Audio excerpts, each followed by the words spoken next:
Everyone and welcome back to another video of law prep tutorial. तो मैं हूं आपका मेंटर अंशु प्रसाद और आज हम लोग देखेंगे कि करंट लीगल टॉपिक्स जो है फेब्रुअरी के वो क्या क्या हैं, क्योंकि ये बहुत इंपॉर्टेंट हो जाता है कि आप करंट लीगल के टॉपिक से अपडेटेड रहे। क्योंकि क्लैट में रीसेंट ट्रेंड अगर आप देखेंगे तो रीसेंट ट्रेंड में क्लैट में करंट लीगल का टॉपिक बहुत ज्यादा पूछते हैं। जनवरी का करंट लीगल का वीडियो ऑलरेडी अपलोडेड है, आप वहां पे जाके उसको देख सकते हैं। आप जितने भी टॉपिक्स उनका शॉर्ट में नोट्स बनाइए, elements, words, legal terms, English terms, सबका मतलब लिखते चलिए, क्योंकि ये आपको कहीं ना कहीं कल के लीगल पैसेज में कोई भी पैसेज हो, कोई भी टॉपिक का, उसमें आपको दिक्कत दे सकता है। तो जितना आप वैरायटी पढ़ेंगे, जितना आप वर्ड मीनिंग समझने पे ट्राई कीजिएगा, उतना आपको हेल्प मिलेगा। तो आइए हम लोग देखते हैं करंट लीगल फेब्रुअरी का कितने टॉपिक्स हैं और क्या क्या टॉपिक्स है। तो आप देख सकते हैं टोटल 11 टॉपिक्स हम लोग डील करेंगे आज। टोटल 11 टॉपिक्स और ये सारे टॉपिक है। तो फर्स्ट 9 आप देख सकते हैं और उसके बाद 2 इधर है। तो एक एक करके हम लोग इसको देखेंगे, शॉर्ट में हम लोग निपटाएंगे इसको, ताकि आपको एक ओवरव्यू मिल सके। तो फर्स्ट एंड फॉरमोस्ट आपका जो टॉपिक है वो है how Uttarakhand UCC regulates live in relationship. तो उत्तराखंड में जो है आपका यूसीसी यूनिफॉर्म सिविल कोड, जो यूनिफॉर्म सिविल कोड है आपका, वो कैसे काम करता है। तो पहले ये समझते हैं कि उत्तराखंड में यूसीसी आने वाला, ये तो आपको पता ही होगा, वैसे बात है, हर दूसरे दिन पेपर में चर्चा में बना रहता है। और ये सारे टॉपिक जितना भी मैं बताने वाला हूं, सारे टॉपिक आपका पेपर में चर्चा में बना ही रहता है। तो यहां पे उत्तराखंड में यूसीसी क्या है और यूसीसी का क्या मतलब है, ये हम लोग समझेंगे आगे। तो यहां पे देख सकते हैं कि उत्तराखंड में यूसीसी जो आया है, यूनिफॉर्म सिविल कोड, उसका मतलब होता है कि आपका जितने भी रिलीजन हैं उन सब के लिए एक ही कानून हो जाएगा। अगर आप शादी करना चाहते हैं, अगर आप डाइवोर्स लेना चाहते हैं, अगर आप इनहेरिटेंस का बात करें, तो कोई भी जितने भी आपके लॉज हैं, कि अगर कोई कपल शादी कर रहा है तो वो अगर हिंदू है, मुस्लिम है, तो वो सबका लॉ जो है एक होगा। और वो क्यों होगा? क्योंकि यूनिफॉर्म सिविल कोड जो है, यूनिफॉर्म मतलब आपका जो सिविल कोड, आप बोल सकते हैं कि जो पर्सनल रिलेशंस या फिर मैरिज हो गया,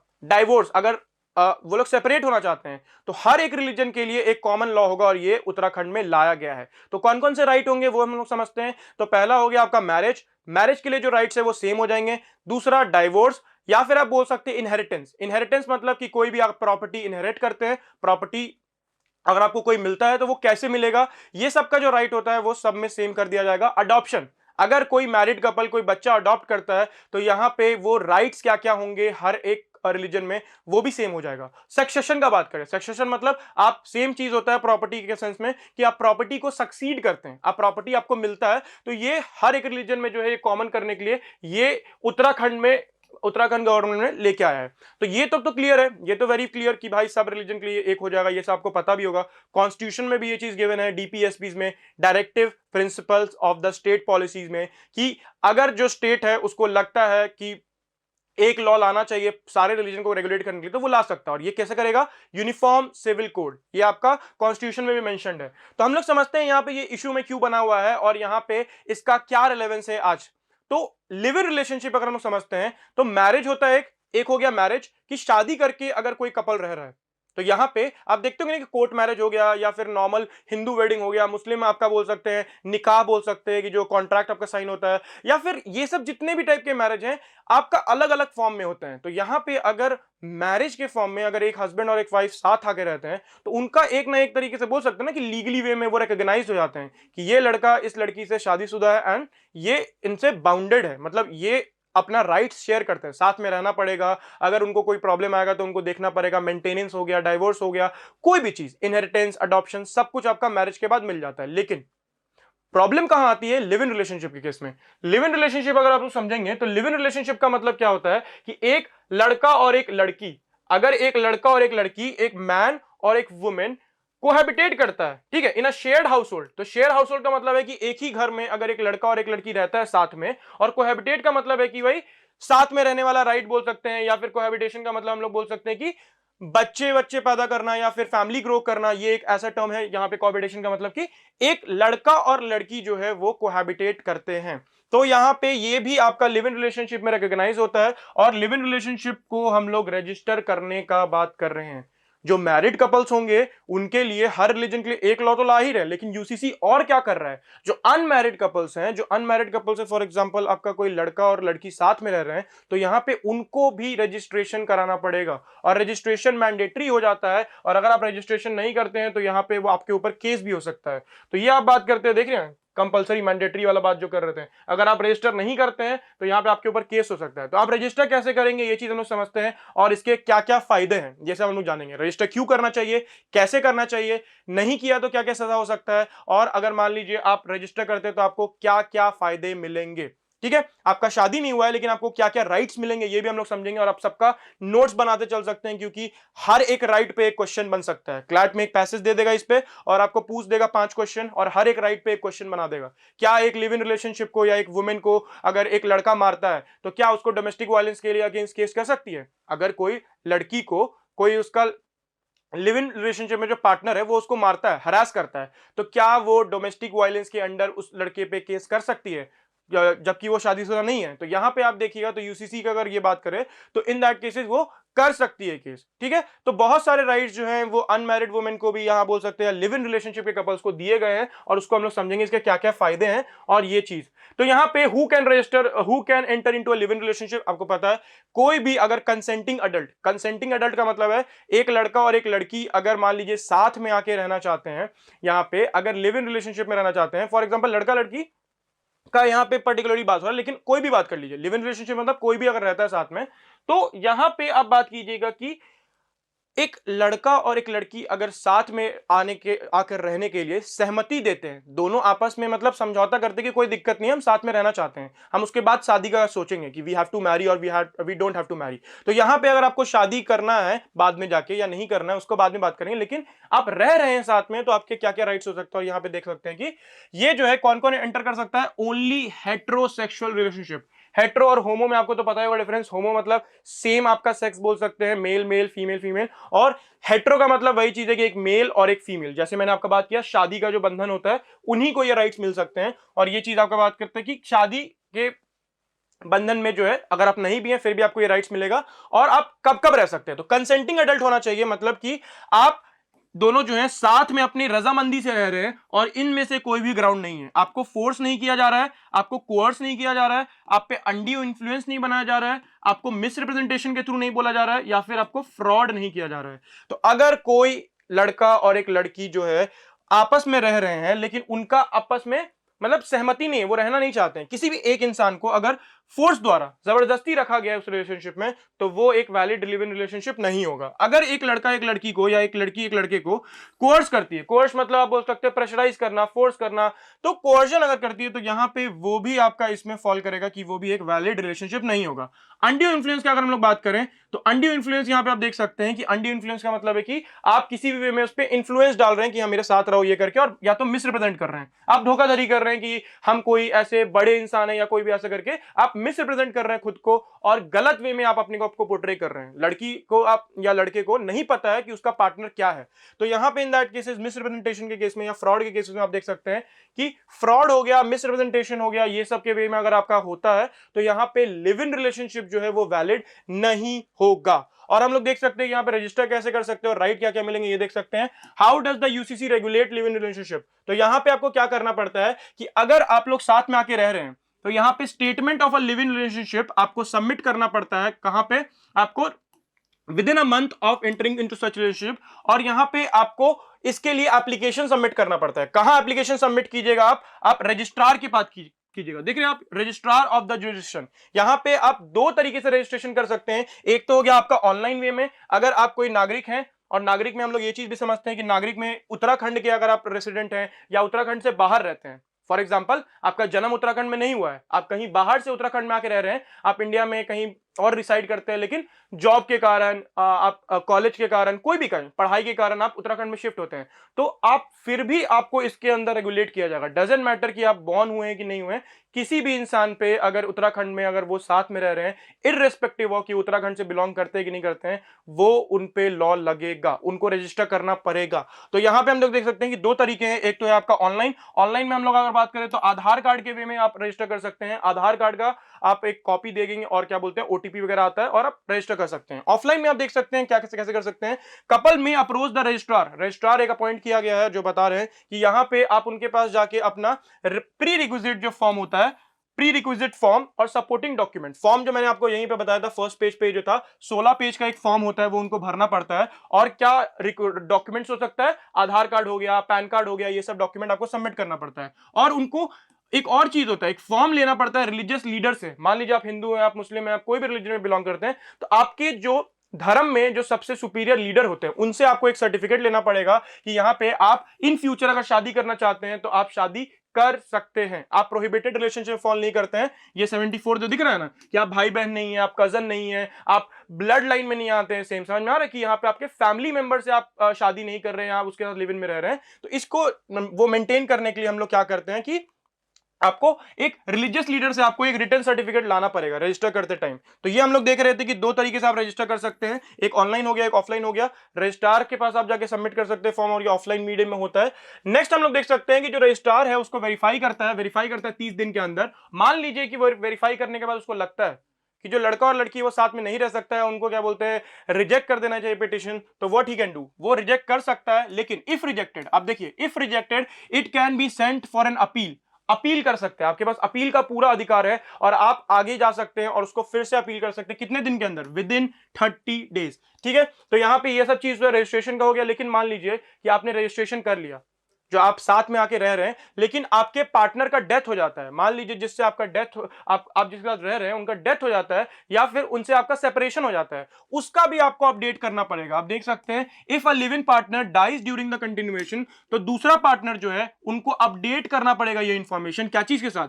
डेथ सर्टिफिकेट के साथ। जो एक पार्टनर मरा है ना उसका डेथ सर्टिफिकेट आपको देना पड़ेगा, डिसीज्ड मतलब जो मर गया है, the person who has died, यहां पे आपको उसका डेथ सर्टिफिकेट सबमिट करना पड़ेगा और बताना पड़ेगा कि मेरा पार्टनर मर गया है, और ये 30 डेज के अंदर, ताकि वो पता चल सके कि आपने नहीं मारा है या फिर कोई क्राइम कमिट नहीं हुआ है, आपका पार्टनर जो है अचानक से डिसअपियर नहीं हो गया है। क्योंकि आपको याद होगा लिव इन रिलेशनशिप को रेगुलेट करने का क्या पर्पस है, ये हम लोग समझते हैं कि आफ्ताब पुणे वाला, अगर आपको याद होगा लास्ट ईयर बहुत ज्यादा दिल्ली में एक चर्चा बना हुआ था कि एक लिव इन रिलेशनशिप में कपल रह रहा था, एक हिंदू फीमेल, और जो मेल था वो मुस्लिम कम्युनिटी से बिलोंग करते थे। तो यहाँ पे दिक्कत वो हिंदू मुस्लिम वाला नहीं था, यहाँ पे बहुत ज्यादा रायट्स हो रहे थे, यहाँ पे उनको एक इश्यू बना लिया था, मसला बना लिया था उन्होंने। क्यों?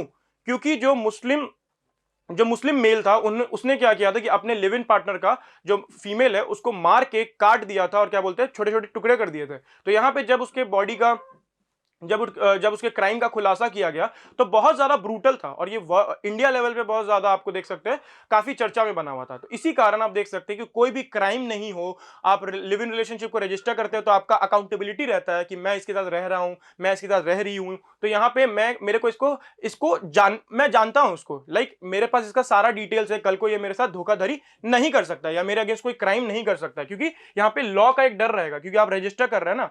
तो क्या क्या डॉक्यूमेंट्स लगता है और कौन कौन रजिस्टर कर सकते हैं ये हम लोग देखते हैं। पहला है आपका डॉक्यूमेंट्स में एज प्रूफ।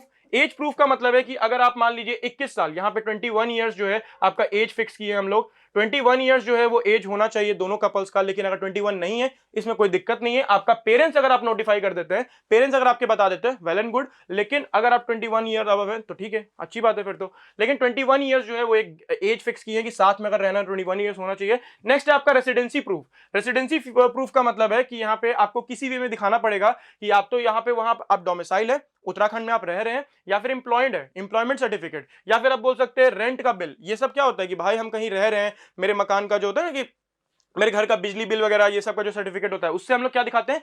रेसिडेंसी प्रूफ, कि भाई हम अभी के लिए उत्तराखंड में रह रहे हैं। नेक्स्ट देख सकते हैं प्रायर रिलेशनशिप का हिस्ट्री। आपको वो बताना पड़ता है कि मान लीजिए अगर आप किसी एक पार्टनर के साथ अभी रह रहे हैं, लेकिन आपका पुराना कोई रिलेशनशिप था, वहां पे अगर आपका शादी हुआ था, आपका डाइवोर्स हो गया था, या फिर मान लीजिए आपका किसी पुराना रिलेशनशिप में ब्रेकअप हो गया है, आप अलग अलग रह रहे हैं, तो ये सब चीज का भी आपको सर्टिफिकेट जो है वो दिखाना पड़ेगा। डाइवोर्स अगर हुआ है पुराना उसका, या फिर आपका पुराना पार्टनर मर गया है, आप किसी और के साथ आप रिलेशनशिप में आ रहे हैं, या फिर आपने टर्मिनेट कर दिया है, टर्मिनेट रजिस्ट्रेशन कराएं। अगर आपका मान लीजिए कुछ ऐसा साथ में रहने का कुछ वो नहीं बना, तो इन दैट केसेस आप टर्मिनेट भी कर सकते हैं, यू कैन टर्मिनेट। और टर्मिनेशन का जो सर्टिफिकेट है वो आपको दिखाना पड़ेगा आप जब दूसरे बार रजिस्टर कर रहे हैं। नेक्स्ट देखिए परमिसिबिलिटी ऑफ मैरिज प्रूफ। वही चीज है भाई कि यहाँ पे जो रिलीजियस लीडर जो है, कम्युनिटी हेड जो बात करते हैं, उनसे आपको एक सर्टिफिकेट बनवाना पड़ेगा, क्या कि कस्टम और रिलीजन में, जैसे कि मान लीजिए हिंदूज में मान लीजिए वो जो आप फैमिली लॉ में पढ़े होंगे सपिंदा वगैरह कॉन्सेप्ट, कि फादर के साइड से इतना जनरेशन, मदर के साइड से इतना जनरेशन में शादी नहीं कर सकते हैं, ब्लड लाइन में आते हैं वो सब, ठीक है। और ये मुस्लिम फैमिली में भी होता है। तो यहाँ पे ये जो रिस्ट्रिक्शंस है ये आपका प्रोहिबिटेड रिलेशनशिप में आता है, और इसके लिए आपको रिलीजियस लीडर से जो है आपको एक परमिशन लेना पड़ता है। तो हम लोग देख सकते हैं बेनिफिट्स क्या होगा, मैंने आपको ऑलरेडी बता दिया कि क्राइम कम होगा, आपको बहुत सारे राइट्स मिलेंगे। तो क्या क्या राइट मिल सकते हैं, तो शी कैन क्लेम मेंटेनेंस। अगर एक मान लीजिए एक लिव इन रिलेशनशिप के कपल का सेपरेशन होता है, तो क्या लड़की मेंटेनेंस क्लेम कर सकती है? Yes, she can file a maintenance. तो ये पहला राइट हो गया, और इस पे आपका एक क्वेश्चन बन सकता है, ठीक है। तो ये आपका हो गया कि yes, she can claim marriage, she can claim maintenance अगर हस्बैंड या वाइफ का सॉरी, अगर लड़का और लड़की का सेपरेशन हो जाता है, तो अगर लड़की खुद को मेंटेन नहीं कर पाती तो यहाँ पे मेंटेनेंस भी मिल सकता है। फॉर एग्जांपल उसका बच्चा है, या फिर कुछ स्कूल का फीस हो गया बच्चे का, तो ये सब आपको बेसिक लिविंग स्टैंडर्ड्स मेंटेन करने के लिए मेंटेनेंस दे सकते हैं। नेक्स्ट है आपका legitimacy of a child born out of a live in relationship. तो ये आपका दूसरा राइट हो गया कि जो बच्चे अगर मान लीजिए पैदा होते हैं लिव इन रिलेशनशिप के द्वारा, तो यहाँ पे उनका क्या क्या राइट होगा, तो उनका राइट रिकॉग्नाइज किया गया है, और वो प्रॉपर्टी अक्वायर कर पाएंगे, ठीक है। इससे फर्क नहीं पड़ता कि आपका शादी हुआ है कि नहीं हुआ है, अगर आप लिव इन में भी रह रहे हैं, आपके अगर कोई ऑफस्प्रिंग होते हैं, कोई अगर आपका बच्चा होता है, तो वहां पे उसके पास भी ये राइट मिल जाता है दैट ही और शी, जो बच्चा हुआ है उसको क्या बोलते हैं, प्रॉपर्टी का राइट मिल जाता है, ठीक है। लेजिटिमेसी वो बोल रहा है, ये बच्चों से रिलेटेड राइट है। नेक्स्ट हम लोग देखें कि आपका सेक्शन 16 आप देख सकते हैं हिंदू मैरिज एक्ट का, ये वही बात करता है जो मैंने आपको बताया लेजिटिमेसी वाला बात, कि कौन लेजिटिमेट होगा बच्चा, कौन नहीं होगा। तो ये आप देख सकते हैं हिंदू मैरिज एक्ट तो आपका है ही सिलेबस में। तो ये आप देख सकते हैं कि आपका बेनिफिट्स क्या क्या होगा, मैंने आपको बता दिया कि जो लैंडलॉर्ड है, मान लीजिए कि आपने रजिस्टर कर लिया है, तो अब लैंडलॉर्ड जो है वो आपको वो मना नहीं कर सकता कोई घर देने से। होता है ना पहले कि यार आप शादी नहीं किए हैं तो यहाँ पे आपको घर नहीं मिलता है, ये सब नहीं मिलता, तो यहाँ पे ऐसा नहीं है। अगर आपने शादी नहीं किया है और आप रजिस्टर कर लेते हैं, तो जब तक as long as you have the certificate कि मैंने रजिस्टर किया है, हम दोनों लीगली हम लोग जस्टिफाइड है साथ में रहने के लिए, शादी नहीं किया है लेकिन रह सकते हैं, तो आपको लैंडलॉर्ड जो जमीन जो घर आप लेते हैं वो आपको मना नहीं कर सकता, आपको एज अ टेनेंट या आपको रेंटर रखना पड़ेगा उसको, ठीक है। तो ये सब आपको बहुत सारे राइट्स मिलते हैं। लेकिन मान लीजिए अगर आप फेल करते हैं, आप रजिस्टर नहीं कर पाते हैं, तो इन दैट केसेस आपको क्या क्या सजा मिलेगा ये भी देखते हैं। जेल हो सकता है आपको, या फिर आप देख लीजिए 30 डेज वाला जो रूल मैंने बताया कि 30 दिन के अंदर आपको रजिस्टर करना पड़ता है, अगर आपने नहीं किया तो 3 महीने की जेल या 10,000 का फाइन। नेक्स्ट है आपका रजिस्ट्रार का नोटिस, अगर आपने रजिस्टर नहीं किया, ठीक है, और रजिस्ट्रार को पता चल गया कि भाई आपने रजिस्टर नहीं किया है, तो वो आपको एक नोटिस भेजता है। अगर आपने उस नोटिस को नजरअंदाज कर दिया, उस पर ध्यान नहीं दिया, तब भी आपको 6 महीने की जेल और 25,000 का फाइन लग सकता है। नेक्स्ट है आपका फॉल्स कंप्लेन। फॉल्स कंप्लेन का मतलब है कोई इंसान दूसरे के खिलाफ फॉल्स कंप्लेन कर रहा है, मैंने किसी के खिलाफ फॉल्स कंप्लेन कर दिया कि यार ये तो मैरिड है ही नहीं, लेकिन ऐसा नहीं हुआ, पता चला कि वो मैरिड है या फिर वो रजिस्टर्ड है, ठीक है, मतलब या तो फिर वो रजिस्टर्ड है, वो लिव इन में रह रहे हैं लेकिन उनके पास रजिस्ट्रेशन सर्टिफिकेट है, तो यहां पे उनको भी सजा हो सकता है कि अगर आप फॉल्स कंप्लेन फाइल करके किसी कपल को हरास करना चाह रहे हैं तो उनके अगेंस्ट भी ये चीज है। नेक्स्ट है आपका लैंडलॉर्ड रिक्वायरमेंट, मैंने आपको बताया ही कि landlord must request a registration certificate from unmarried couple. तो ये चीज बहुत स्ट्रिक्ट कर दिया है कि अगर आप कोई घर लेने जा रहे हैं, एक कपल है अनमैरिड है, तो यहाँ पे लैंडलॉर्ड को एक सर्टिफिकेट मांगना पड़ेगा, और ये आपका इसमें फॉल करता है, ठीक है। नेक्स्ट आपका बात करते हैं हम लोग कि यहाँ पे लीगल रेगुलेशन क्या क्या लॉज है इंडिया में इससे रिलेटेड। तो पहला आपका कॉन्स्टिट्यूशन ऑफ इंडिया में हम बात करते हैं कि साथ में रहना, एक लड़का और एक लड़की अगर बिना शादी किए हुए साथ में रह रहे हैं, तो उनको हम लोग किस राइट में हम लोग बोलते हैं, right to life and personal liberty में, उनका आर्टिकल 21 के अंदर कॉन्स्टिट्यूशन में ये राइट रिकॉग्नाइज करते हैं कि आप साथ में रह सकते हैं, आपको जरूरी नहीं है शादी करना, आप साथ में रह सकते हैं। और इसको बहुत सारे केसेस में सुप्रीम कोर्ट ने भी इसको अपहेल्ड किया है, देख सकते हैं यहाँ पे केस लिखा हुआ है, एस खुशबू का 2010 का केस है। नेक्स्ट है आपका एक दूसरा राइट जो मैंने आपको बताया कि इस पे भी क्वेश्चन बन सकता है कि यहाँ पे क्या एक लड़की वो डोमेस्टिक वायलेंस का केस फाइल कर सकती है अपने पार्टनर पे अगर वो शादीशुदा नहीं है, तो हाँ कर सकती है। Section 3 of the protection against domestic violence act 2005 PWDVA act जो है, सेक्शन 3 आपका क्या बोलता है कि yes she can file a case. यहां पे सुप्रीम कोर्ट ने बहुत सारे केसेस में आप देख सकते हैं, इंदिरा शर्मा का केस था 2013 का, इसमें बहुत सारे केसेस में लिव इन रिलेशनशिप का जो राइट होता है, यहाँ पे वुमेन का जो राइट होता है कि अगर उसको मारा पीटा जा रहा है, उसको हरास किया जा रहा है, तो ये सब जो राइट है वो आपका रिकॉग्नाइज किया जाता है वुमेन्स के राइट के लिए। और अगर वुमेन्स के साथ ये सब अत्याचार होता है तो she can file a case against his husband. और ये तो हम लोग बात कर ही चुके हैं। नेक्स्ट राइट जो है इनहेरिटेंस का, कि जो बच्चे पैदा होते हैं उनको भी सुप्रीम कोर्ट ने रिकॉग्नाइज किया कि हाँ उनके पास इनहेरिटेंस का राइट है, similar to those born out of legal married parents. अगर आप शादीशुदा है और आपके थ्रू कोई बच्चा होता है तो उनका जो राइट होता है वो सेम होता है। वो सेम होता है किनसे? आपका, अगर आपका शादी नहीं हुआ और फिर भी आपके थ्रू कोई बच्चा पैदा हुआ है तो यहाँ पे उसका सेम राइट होता है प्रॉपर्टी इनहेरिट करने का। ठीक है, तो यही था आपका जो था फर्स्ट टॉपिक, और ये मैंने बताया अच्छे से डिटेल में। नेक्स्ट हम लोग देखते हैं second topic, Rajasthan bill against unlawful religious conversion. ये आपका सेकंड टॉपिक है और ये जनवरी में भी आया था। जनवरी का अगर आप करंट लीगल का वीडियो देखेंगे जाके इसी चैनल पे, तो उसमें भी मैंने ये डिस्कस किया है, और वो कौन से स्टेट में था। अभी राजस्थान में आ रहा है, आप देख सकते हैं ये इमेज राजस्थान में आ रहा है। और यहां पे इससे पहले वो कहां आ रहा था? अरुणाचल प्रदेश में। जनवरी में अरुणाचल प्रदेश में जो है बहुत टाइम से ये एक्ट बन के रखा हुआ था। कौन सा एक्ट? एंटी कन्वर्जन बिल, या फिर आप बोल सकते हैं prohibition of unlawful conversion of religious bill 2025। तो ये जो है आपका अरुणाचल प्रदेश में ऑलरेडी आ चुका था बहुत पहले, लेकिन वो बहुत टाइम से डोरमेंट पड़ा हुआ था, उस लॉ को यूज नहीं किया जा रहा था। तो जनवरी में बहुत ज्यादा क्या बोलते हैं केस वेस फाइल किया गया। तो उसके बाद अरुणाचल प्रदेश में भी ये बिल, या आप बोल सकते हैं ये लॉ लाने की बात चल रही है। तो हम लोग समझते हैं कि इस लॉ का मतलब क्या है और राजस्थान में ये क्यों आ रहा है। क्योंकि अगर एक साल में 2 बार ये चर्चा में आया है तो क्लैट में डेफिनेटली पूछ सकता है, और ये बहुत इंपॉर्टेंट है। तो बिल का आप नाम देख सकते हैं, बिल का आप नाम पढ़ते ही आपको समझ में आ जाएगा कि बिल किस बारे में। ये प्रोहिबिट करता है, ये रोकता है किस चीज को? अनलॉफुल कन्वर्जन को। आप अगर कानूनी रूप से मतलब लीगली कन्वर्ट नहीं कर रहे हैं, अगर आपको अपना धर्म चेंज करना है, अगर आपको रिलीजन चेंज करना है, तो यहां आपके पास चॉइस होता है। अगर आप हिंदू हैं, आप मुस्लिम बनना चाहते हैं, अलाउड। आप मुस्लिम हैं, हिंदू बनना चाहते हैं, अलाउड। आप हिंदू हैं, क्रिश्चियन बनना चाहते हैं, कुछ भी। अगर आप धर्म चेंज करना चाहते हैं और आपके पास कोई वैलिड ग्राउंड है, in that cases you are allowed to change your religion. लेकिन यहां पे वही हो जाता है ना कि अगर कोई मान लीजिए अनलॉफुली कन्वर्ट कर रहा है। अनलॉफुली कैसे हो जाएगा? अनलॉफुली का मतलब होता है कि अगर कोई आप पे जोर जबरदस्ती कर रहा है। ठीक है, इसको हर एक पॉइंट पे क्वेश्चन बन सकता है, तो प्लीज मार्क आउट करते रहिएगा। हर वर्ड का मतलब समझिए कि अगर आपको कोई फोर्स के थ्रू कन्वर्ट कर रहा है, या फिर कोई आपको धोखा देके डिसेप्शन के थ्रू कन्वर्ट कर रहा है, ठीक है, कि ऐसा कर लोगे तो ऐसा हो जाएगा, ये फायदा मिलेगा, लालच देके कर रहा है, या फिर कोर्जन हो गया, या फिर इंटाइसिंग ऑफर्स मैंने आपको बताया कि अगर तुम कन्वर्ट हो जाओगे तो तुमको पैसे दिए जाएंगे, कन्वर्ट हो जाओगे तो तुमको स्कूल में फ्री में पढ़ाई होगा, अगर तुम कन्वर्ट हो जाओगे तो तुमको क्या बोलते हैं यहाँ पे कोई भी चीज है आपको बहुत सारे राइट्स दिए जाएंगे। तो यहाँ पे अगर आप ये बोल के धोखाधड़ी करके डिसीव करके अगर आप किसी को कन्वर्ट करते हैं तो ये सब क्या हो जाता है? अनलॉफुल हो जाता है। ठीक है, क्योंकि अपने मन से वॉलंटरी अगर कोई करता है, वॉलंटरी का मतलब आपको पता होगा कि इच्छा अनुसार अगर मैं धर्म चेंज करना चाहता हूं तो मैं कर सकता हूं, लेकिन अगर मेरे ऊपर दबाव बनाया गया तो यहां पे ये चीज आपका एक गलत चीज हो जाता है, और ये हर जगह हो रहा है। तो हर स्टेट में आपका अलग अलग लॉ है इस चीज को लेते हुए, और राजस्थान में भी ऐसा कुछ था, लेकिन यहां पे उसको दोबारा लाया जा रहा है। तो Rajasthan prohibition of unlawful conversion bill 2025 क्या बात करते हैं हम लोग समझ गए। कोई भी इंसान अगर किसी का धर्म परिवर्तन जबरदस्ती करा रहा है, ठीक है, तो फोर्सफुल कन्वर्जन करा रहा है, तो यहाँ पे वो चीज जो होता है आपका, इसको पनिश करते हैं हम लोग। तो आपको पता चल ही गया होगा कि अगर आप इसके थ्रू किसी को फोर्सफुली कन्वर्ट कर रहे हैं तो यहाँ पे आपको सजा हो सकती है। तो ये जो है सजा क्या क्या होती है और इसके पीछे क्या क्या डिस्प्यूट है, क्यों ये चर्चा में बना हुआ है, ये सब हम लोग समझते हैं जल्दी से। चलिए, ये जो है आपका देख सकते हैं कि आप अगर किसी माइनर वुमेन को, ठीक है, अगर आप किसी माइनर वुमेन को या फिर किसी SC ST कम्युनिटी को कन्वर्ट करते हैं, ठीक है, फोर्सफुली, तो यहां पे आपको बहुत ज्यादा सीवियर पनिशमेंट होगा, और वो पनिशमेंट क्या होगा?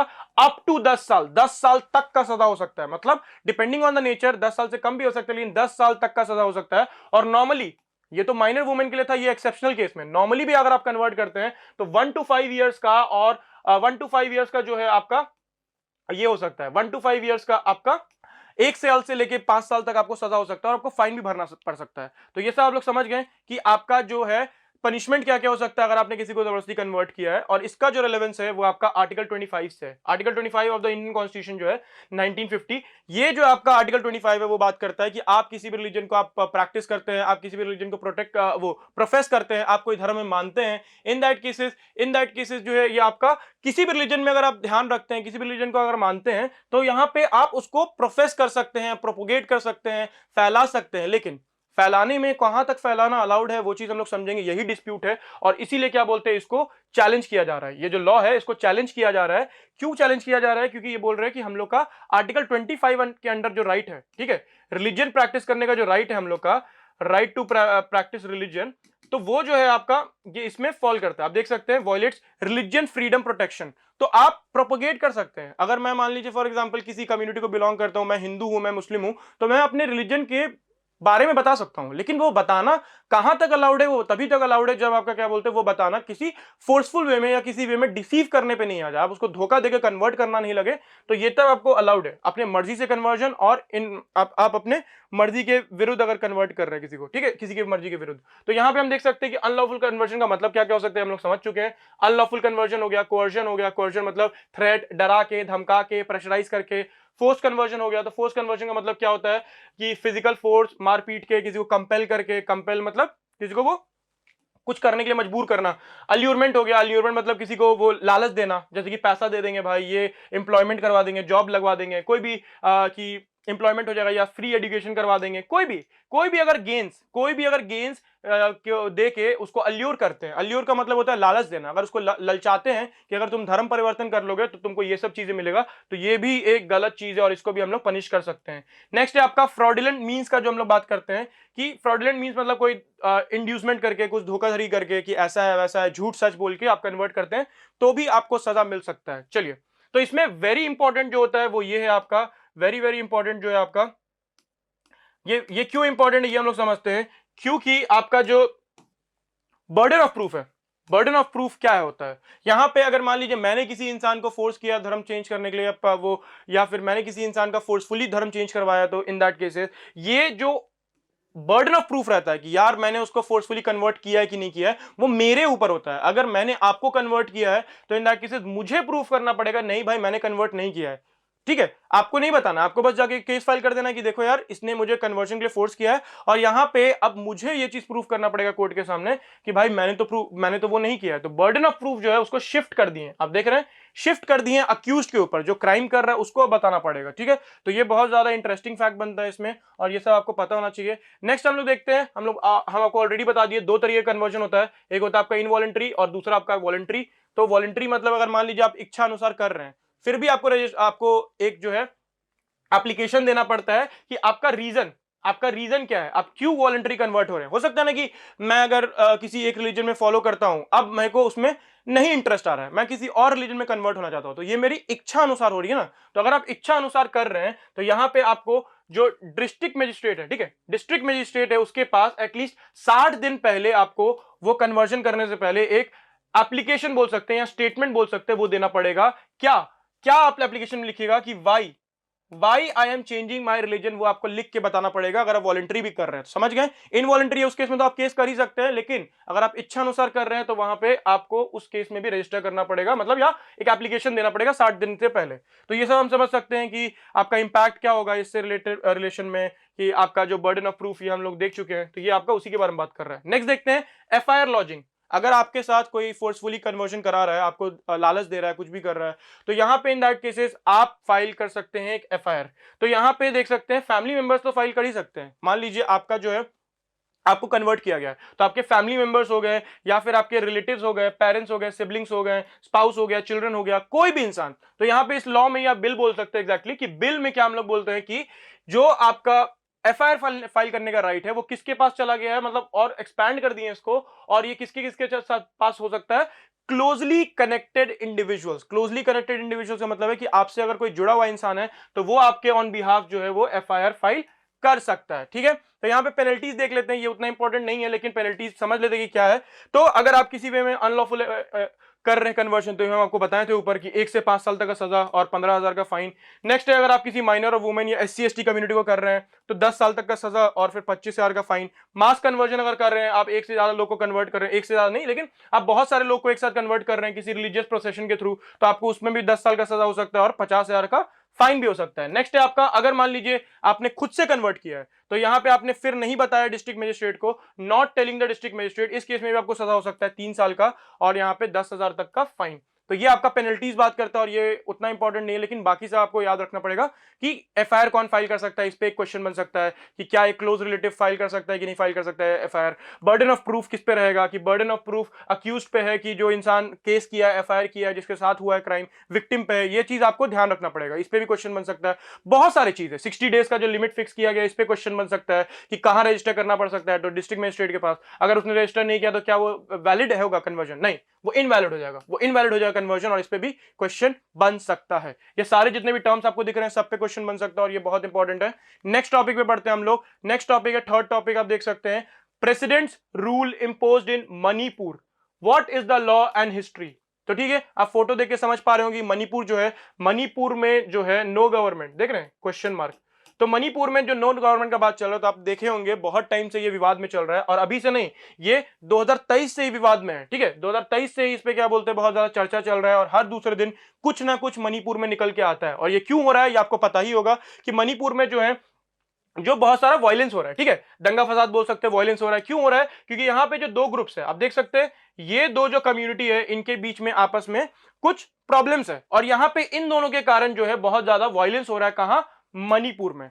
तो यहां पे बहुत ज्यादा आपका आउटरीच चल रहा है, और ये अभी से नहीं, 2023 से ही चल रहा है। और इसीलिए क्या बोलते हैं यहां पे, फिर से एक बार बोल सकते हैं कि प्रेसिडेंट रूल इंपोज किया गया है। जी हां, फिर से का वर्ड, फिर से का मतलब यही चीज है कि इससे पहले भी किया गया था, और यहां पे आप देख सकते हैं, this marks 11th instance of president rule in Manipur, 11 bar, the highest of any state. तो ये भी आपका इंपॉर्टेंट हो जाता है जीके के पर्सपेक्टिव से, अगर आप लोग देखिएगा तो 11th टाइम ये हो गया, ये सब आपको पता होना चाहिए। तो ये समझ में आ गया आपको कि प्रेसिडेंट रूल जो है इंपोज कर दिया गया मणिपुर में।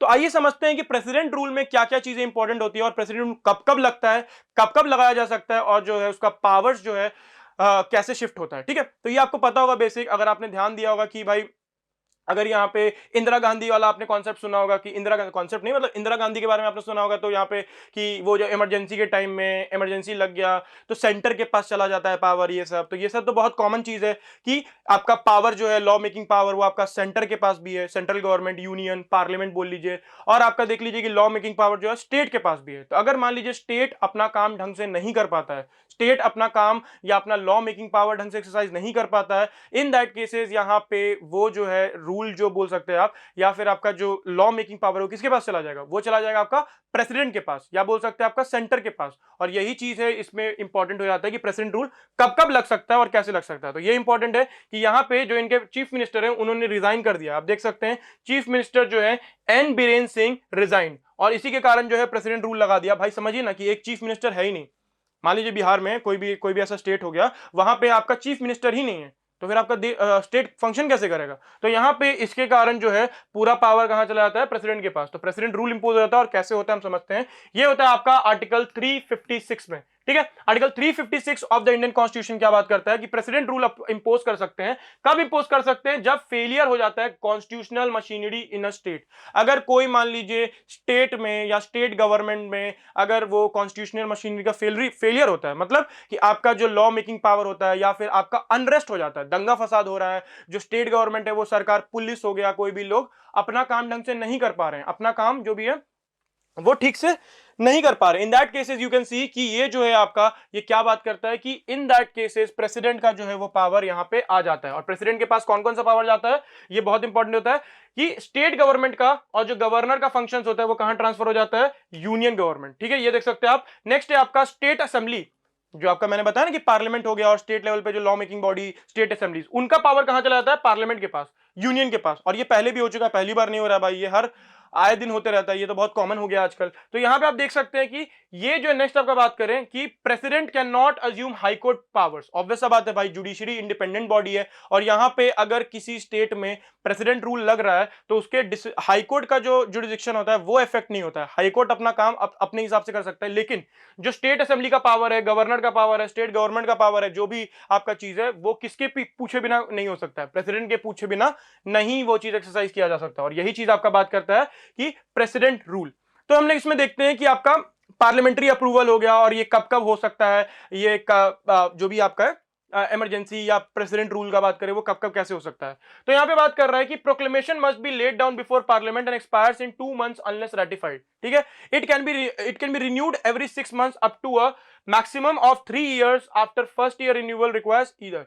ठीक है, तो यहां पे आप देख सकते हैं कि अगर एक बार इमरजेंसी लग गया तो वहां पे आप देख सकते हैं टाइम पीरियड दिया हुआ है कैसे कैसे हम लोग उसको रेगुलेट करते हैं। Next, circumstances of imposition. तो ये जो सर्कमस्टांसेस है वो क्या बात करते हैं और कैसे लगा और कैसे होता है हम लोग देखते हैं। तो constitution does not specify exact condition कि भाई कब कब जो है प्रेसिडेंट का डायरेक्शन लग सकता है, ऐसा कुछ रीजन नहीं है। लेकिन अभी तक इंडिया में जो क्या बोलते हैं हुआ है अभी तक, उसके हिसाब से हम लोग देखें तो यहाँ पे इन सब कारणों द्वारा एक स्टेट में प्रेसिडेंट का रूल लग सकता है। तो कौन कौन से कारण हम लोग देखते हैं।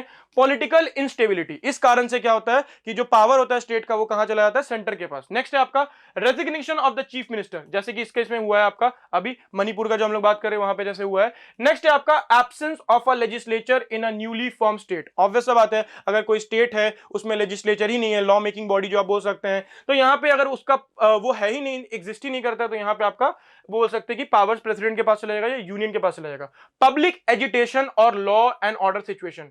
तो यहां पे आप देख सकते हैं पब्लिक एजिटेशन मतलब समझ में आ रहा है, जैसे कि यहां पे मणिपुर में चल रहा है कि लोग दंगा फसाद कर रहे हैं, ये सब कर रहे हैं, जो मैंने आपको बताया इन दोनों कम्युनिटी के बीच में वायलेंस चल रहा है, तो ये भी एक कारण हो सकता है। तो ये दो कारण आप देख सकते हैं यहीं पे सेटिस्फाई हो गया, और यहाँ पे एक कारण हो सकता है कि यहाँ इंपोज क्यों किया गया है प्रेसिडेंट रूल। या आप देख सकते हैं मिलिटेंसी या इंसर्जेंसी। तो इसका भी मतलब वही होता है कि मिलिट्री रूल या बोल सकते हैं मार्शल रूल वाला कॉन्सेप्ट या कुछ ऐसा हो जाता है कि यहाँ पे आपका जो गवर्नमेंट है वो ढंग से फंक्शन नहीं कर पा रहा है। तो इन दैट केसेस ये सब हम लोग ये कंसिडर करते हैं एक रूल अप्लाई करने से पहले, प्रेसिडेंट रूल। नेक्स्ट देख सकते हैं जुडिशियल रिव्यू। तो जुडिशियल रिव्यू में क्या क्या आता है। जुडिशियल रिव्यू का मतलब आपको पता ही है कि अगर आप चैलेंज करना चाहते हैं कोई भी डिसीजन, रिव्यू करवाना चाहते हैं, रिव्यू का मतलब तो आपको पता ही होगा, एक इंग्लिश टर्म है, रिव्यू कराना चाहते हैं आप कोई जजमेंट, तो यहाँ पे आप जज कोर्ट जा सकते हैं। तो ये केस समझते हैं, ये बहुत इंपॉर्टेंट केस है प्रेसिडेंट रूल से इंपॉर्टेंट। तो ये क्या है, SR Bommai versus union of India, ये 1994 का केस है, और इसमें बोला गया था कि जब प्रेसिडेंट रूल इंपोज होता है, ठीक है, when president rule can and can not be imposed. तो can and can not be imposed कब हो सकता है और कब नहीं हो सकता है। तो इसका जो है सुप्रीम कोर्ट ने क्लैरिफाई किया था, there is not an exhaustive list. Exhaustive list नहीं है, मतलब कि एक फिक्स क्राइटेरिया नहीं है, इतना ग्राउंड के अलावा भी अगर कुछ होता है तब भी प्रेसिडेंट रूल लग सकता है। और ये किस केस में बोला गया था, SR Bommai versus union of India. ये बहुत लैंडमार्क केस है और ये आपको पता ही होना चाहिए।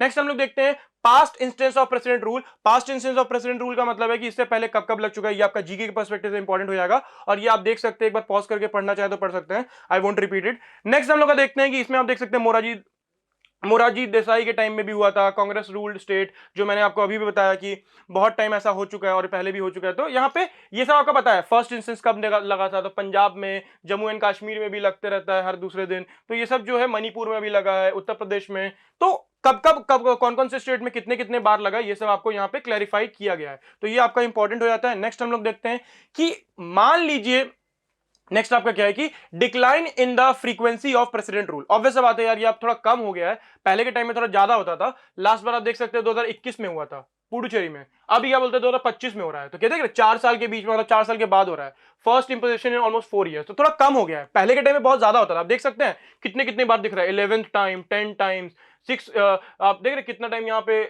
हर जगह पूरा फैक्ट्स एंड फिगर्स लिखा हुआ है, कितनी बार इंपोज हो चुका है। तो यहाँ पे अब जो हम लोग बात करेंगे तो थोड़ा स्टेबल होने लगा ये चीज, और थोड़ा कम होने लगा, डाउन डिक्लाइन होने लगा किस चीज में, number of president rule imposition में। और ये सब आपका दिया हुआ है कि क्या क्या क्राइटेरिया होता है उसको रिव्यू करने का। इंपैक्ट ऑफ बोमाई जजमेंट, ठीक है, 9 जजेस का बेंच है, हम इसीलिए आपको बोले थे लैंडमार्क जजमेंट है बोमाई सर का। तो यहाँ पे बोल सकते हैं कि बोमाई जो केस है, एसआर बोमाई जो बोलते हैं, इसका केस जो है यहाँ पे आपका 9 जजेस का बेंच जो है उनका फ्रेम किया गया था, और यहाँ पे ये बहुत इंपॉर्टेंट होता है। चलिए देखते हैं।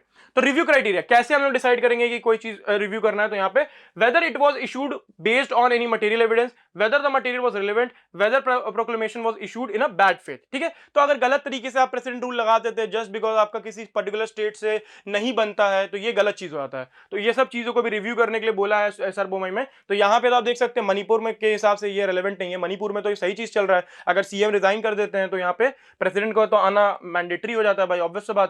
तो ये यहाँ पे तो गलत नहीं है, तो इसको हम लोग स्किप करते हैं, ये पढ़ सकते हैं आप। नेक्स्ट देखिए हम लोग तो यहाँ पे क्या बात करते हैं कि मणिपुर का जो है वो सस्पेंड कर दिया गया है। ठीक है, Manipur suspended animation of legislature. तो यहां पे आप देख सकते हैं assembly is in inactive state, but can be revived one president rule is revoked. तो जैसे ही प्रेसिडेंट रूल को रिवोक करेंगे वैसे ही जो आपका स्टेट असेंबली है वो एक्टिव बन जाएगा। अभी के लिए क्या बोलते हैं, वो इनएक्टिव है, ठीक है, अभी वो अपना काम नहीं कर रहा, लेकिन प्रेसिडेंट रूल जैसे ही हटेगा वो एक्टिव बन जाएगा। चलिए नेक्स्ट देख सकते हैं हम आपका कि यहां पे सुप्रीम कोर्ट ने और क्या क्या चीजें हेल्प किया और इसके पीछे कॉन्स्टिट्यूशनल डिबेट क्या है, शॉर्ट में समझते हैं। ये आपको पता होना चाहिए, हर एक चीज से क्वेश्चन बन सकता है। बोमाई सर जो एसआर बोमाई का जजमेंट है वो आपको पता होना चाहिए।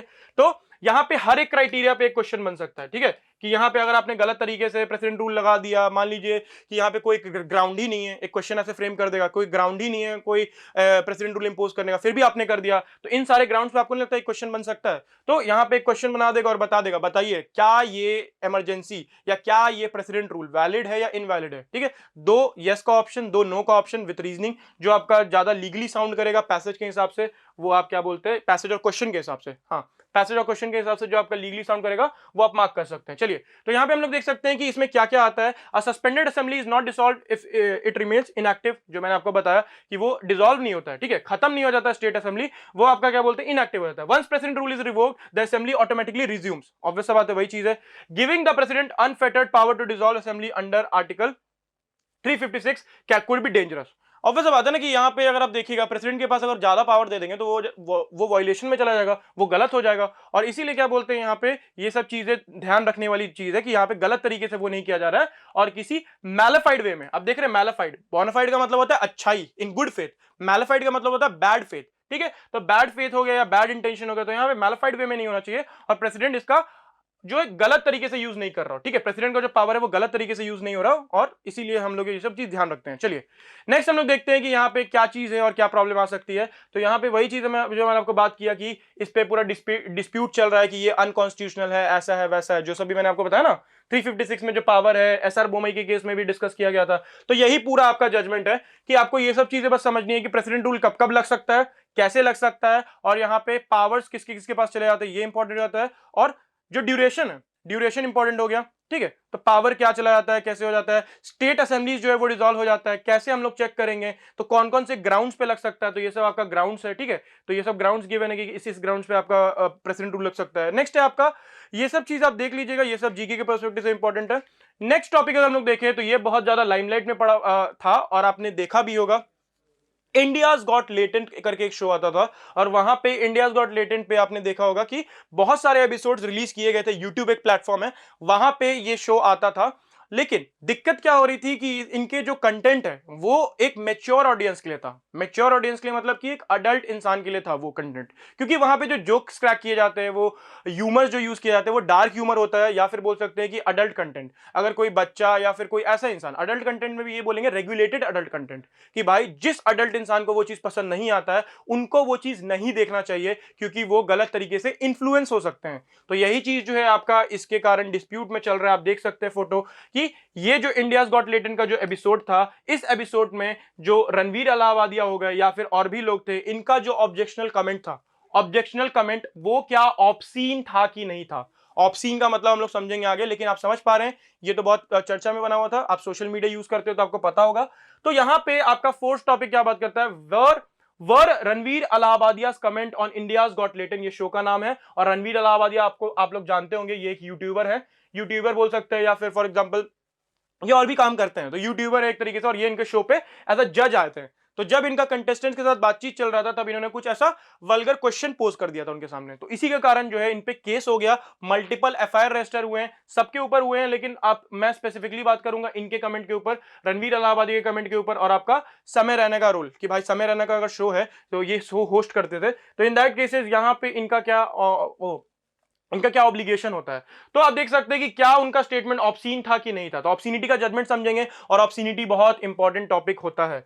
क्यों ऑब्सीनिटी इंपॉर्टेंट टॉपिक है, क्योंकि क्लैट में आपका पहले भी पूछ चुका है। अगर आप पास्ट ईयर पेपर उठा के देखेंगे तो क्लैट 2020 जो है आपका, उसमें क्या बोलते हैं आपका, क्लैट 2020 में आपका एक ऑब्सीनिटी से रिलेटेड पैसेज था। क्यों? क्योंकि उस समय भी ऑब्सीनिटी जो है वो बहुत चर्चा में बना हुआ था, वो हम बाद में डिस्कस करेंगे, लेकिन ऑब्सीनिटी एज अ लॉ आपको पता होना चाहिए, क्योंकि ये बहुत ज्यादा रिलेवेंट है और ये चीजें जो है आपको एक ध्यान रखना चाहिए। तो चलिए ऑब्ससीनिटी समझते हैं कि ऑब्ससीनिटी होता क्या और इसको कैसे हम लोग जज करते हैं कि कोई चीज ऑब्ससीन है कि नहीं है। तो लॉज देखते हैं हम लोग आपका कि लॉज क्या क्या है और ये क्या हुआ है। तो आपको पता ही है कि यहाँ पे जो रणवीर अलाहाबादी हैं और समय रैना है उनके खिलाफ जो है आपका ऑब्ससीन एक्ट के लिए केस फाइल किया गया सेक्शन 296 ऑफ द भारतीय न्याय संहिता। ये इससे पहले क्या था आपका आईपीसी था, ठीक है, आईपीसी 1860 था और ये आपका क्या बन गया अभी, ये बन गया आपका भारतीय न्याय संहिता। तो इसमें हम लोग समझते हैं कि इसमें क्या क्या सेक्शन है और ऑब्ससीनिटी का मतलब क्या होता है। ऑब्ससीनिटी का मतलब होता है कि आप किसी भी फॉर्म में अगर कोई चीज पब्लिश करते हैं या सेल करते हैं, ठीक है, पब्लिश मतलब आप किसी सोशल मीडिया पे ऑनलाइन प्लेटफॉर्म पे वो पब्लिश करते हैं, दिखाते हैं, शो करते हैं, कोई भी प्लेटफॉर्म पे, जरूरी नहीं कि ऑनलाइन प्लेटफॉर्म पे, कहीं भी बुक्स के मीन्स में हो सकता है, वो पैम्पलेट के मीन्स में हो सकता है, देखते नहीं पैम्पलेट वगैरह, तो आपका पोस्टर्स हो सकता है। तो ये यहाँ पे अगर आप कोई भी चीज रिप्रेजेंट करते हैं और वो अगर क्या बोलते हैं ऑब्ससीन होता है, ऑब्ससीन होता है मतलब कैसे बताएंगे, which shall be deemed to be lascivious or appeals to the prurient interest which can be included which can include obscene advertisement. तो यहां पे हम लोग क्या बात कर रहे हैं कि ये जो आपका ऑब्ससीनिटी है वो हम लोग कैसे जज करते हैं कि आपका लैशवियस इंटरेस्ट, ठीक है, लैशवियस और अपील यानी कि मतलब आपको वो अपने तरफ आकर्षित करता है। लैशवियस का मतलब बोल सकते हैं कि आपको वो रिझाता है अपने तरफ कि भाई हाँ ये जो ऑब्ससीन चीज है वो गलत तरीका है, एक मतलब कोई ऐसा स्टेटमेंट है या कोई भी ऐसा ऑब्जेक्ट है जो आप बोलते हैं या जो आप दिखाते हैं, इसके कारण जो बाकी लोग हैं उनके दिमाग में एक क्यूरियोसिटी वाला बात हो जाएगा और उनको एक एक वो मिलेगा, ठीक है, ये अपील करता है उनके दिमाग को, ठीक है, प्यूरेंट इंटरेस्ट, ठीक है, उनके सोच को और बढ़ावा देता है। गलत सोच जो होता है, बोलते नहीं कि मान लीजिए कोई क्रिमिनल है, कोई रेपिस्ट है, वो सोचता है कि हाँ यार रेप करना इज तो फाइन थिंग, अगर कोई रेपिस्ट है। तो यहां पे इफ यू सी उनका जो ओपिनियन है उससे रिलेटेड अगर आप कोई डार्क ह्यूमर बोल देते हैं या कोई डार्क जोक क्रिएट कर देते हैं, आपको नहीं लगता कि उनको एक बढ़ावा मिलेगा, कह रहे हैं हाँ यार जो हम जिस क्राइम के बारे में हम सोच रहे हैं वो तो ये जोक में बात कर रहा है। तो इन दैट केसेस यहां पे आप अगर देखिएगा तो कोई भी स्टेटमेंट ऐसा जो किसी भी इंसान को बढ़ावा देता है कोई क्राइम करने के लिए, वो आपका ऑब्ससीन हो सकता है और वो किसी फॉर्म में हो सकता है, आपका बुक्स, आपका रिटन फॉर्म में, आपका बोल सकते हैं स्पोकन फॉर्म में, फिल्म्स, सॉन्ग्स, कोई भी चीज, कोई भी ऐसा रिप्रेजेंटेशन आप बोल सकते हैं। ये किस कौन चीज सॉरी ये किस चीज से आपका ये किस चीज से आपका जो राइट्स है वो रिलेटेड, ये आपका आर्टिकल 19 से रिलेटेड है। आर्टिकल 19 क्लॉज 1 जो है आपका कॉन्स्टिट्यूशन का, वो आपका क्या बात करता है, ये बात करता है आपका freedom of speech and expression. अगर आप कुछ भी बात करते हैं, आप कुछ भी बोलते हैं, तो यहां पे उसके आपका अधिकार है, you have the right. But वहां पे अगर कोई ऑब्ससीन चीज है तो उस पे हम लोग रिस्ट्रिक्शन लगाते हैं, आप ऑब्ससीनिटी नहीं फैला सकते और ये क्राइम है और इसी के जो है इनको बुक किया गया है। तो आगे हम लोग समझते हैं इसको कि कोर्ट कैसे इसको डिटरमाइन करता है और इसके लिए और क्या क्या लॉज है। तो सेक्शन 293 और सेक्शन 294 वही सेम चीज बताता है कि पनिशमेंट आपका क्या क्या होगा अगर आपने किसी भी तरीके से कोई ऑब्ससीन सॉन्ग बोला है या फिर कोई वर्ड बोला है या फिर आप बोल सकते हैं किसी भी पब्लिक प्लेस में आप वो चीज बोलते हैं, रिसाइट करते हैं, रिसाइट करना वाली चीज अटर करते हैं, तो ये सब आपका क्या हो जाएगा, ये सब आपका एक पनिशेबल ऑफेंस है। जो मैंने देखा, जो मैंने आपको बताया कि यूट्यूब पे ये एपिसोड पब्लिश हुआ था और इनको सजा मिल रहा है। तो whosoever sells, lets to hire, distribute, exhibits, circulates, ठीक है, एग्जिबिट करते हैं मतलब देखते हैं एग्जीबिशंस जो हम लोग बोलते हैं बुक्स के फॉर्म में, कोई भी मान लीजिए आप अडल्ट बुक्स वो कर रहे हैं, ठीक है, 18+ हो गया, कोई न्यूड इमेज हो गया।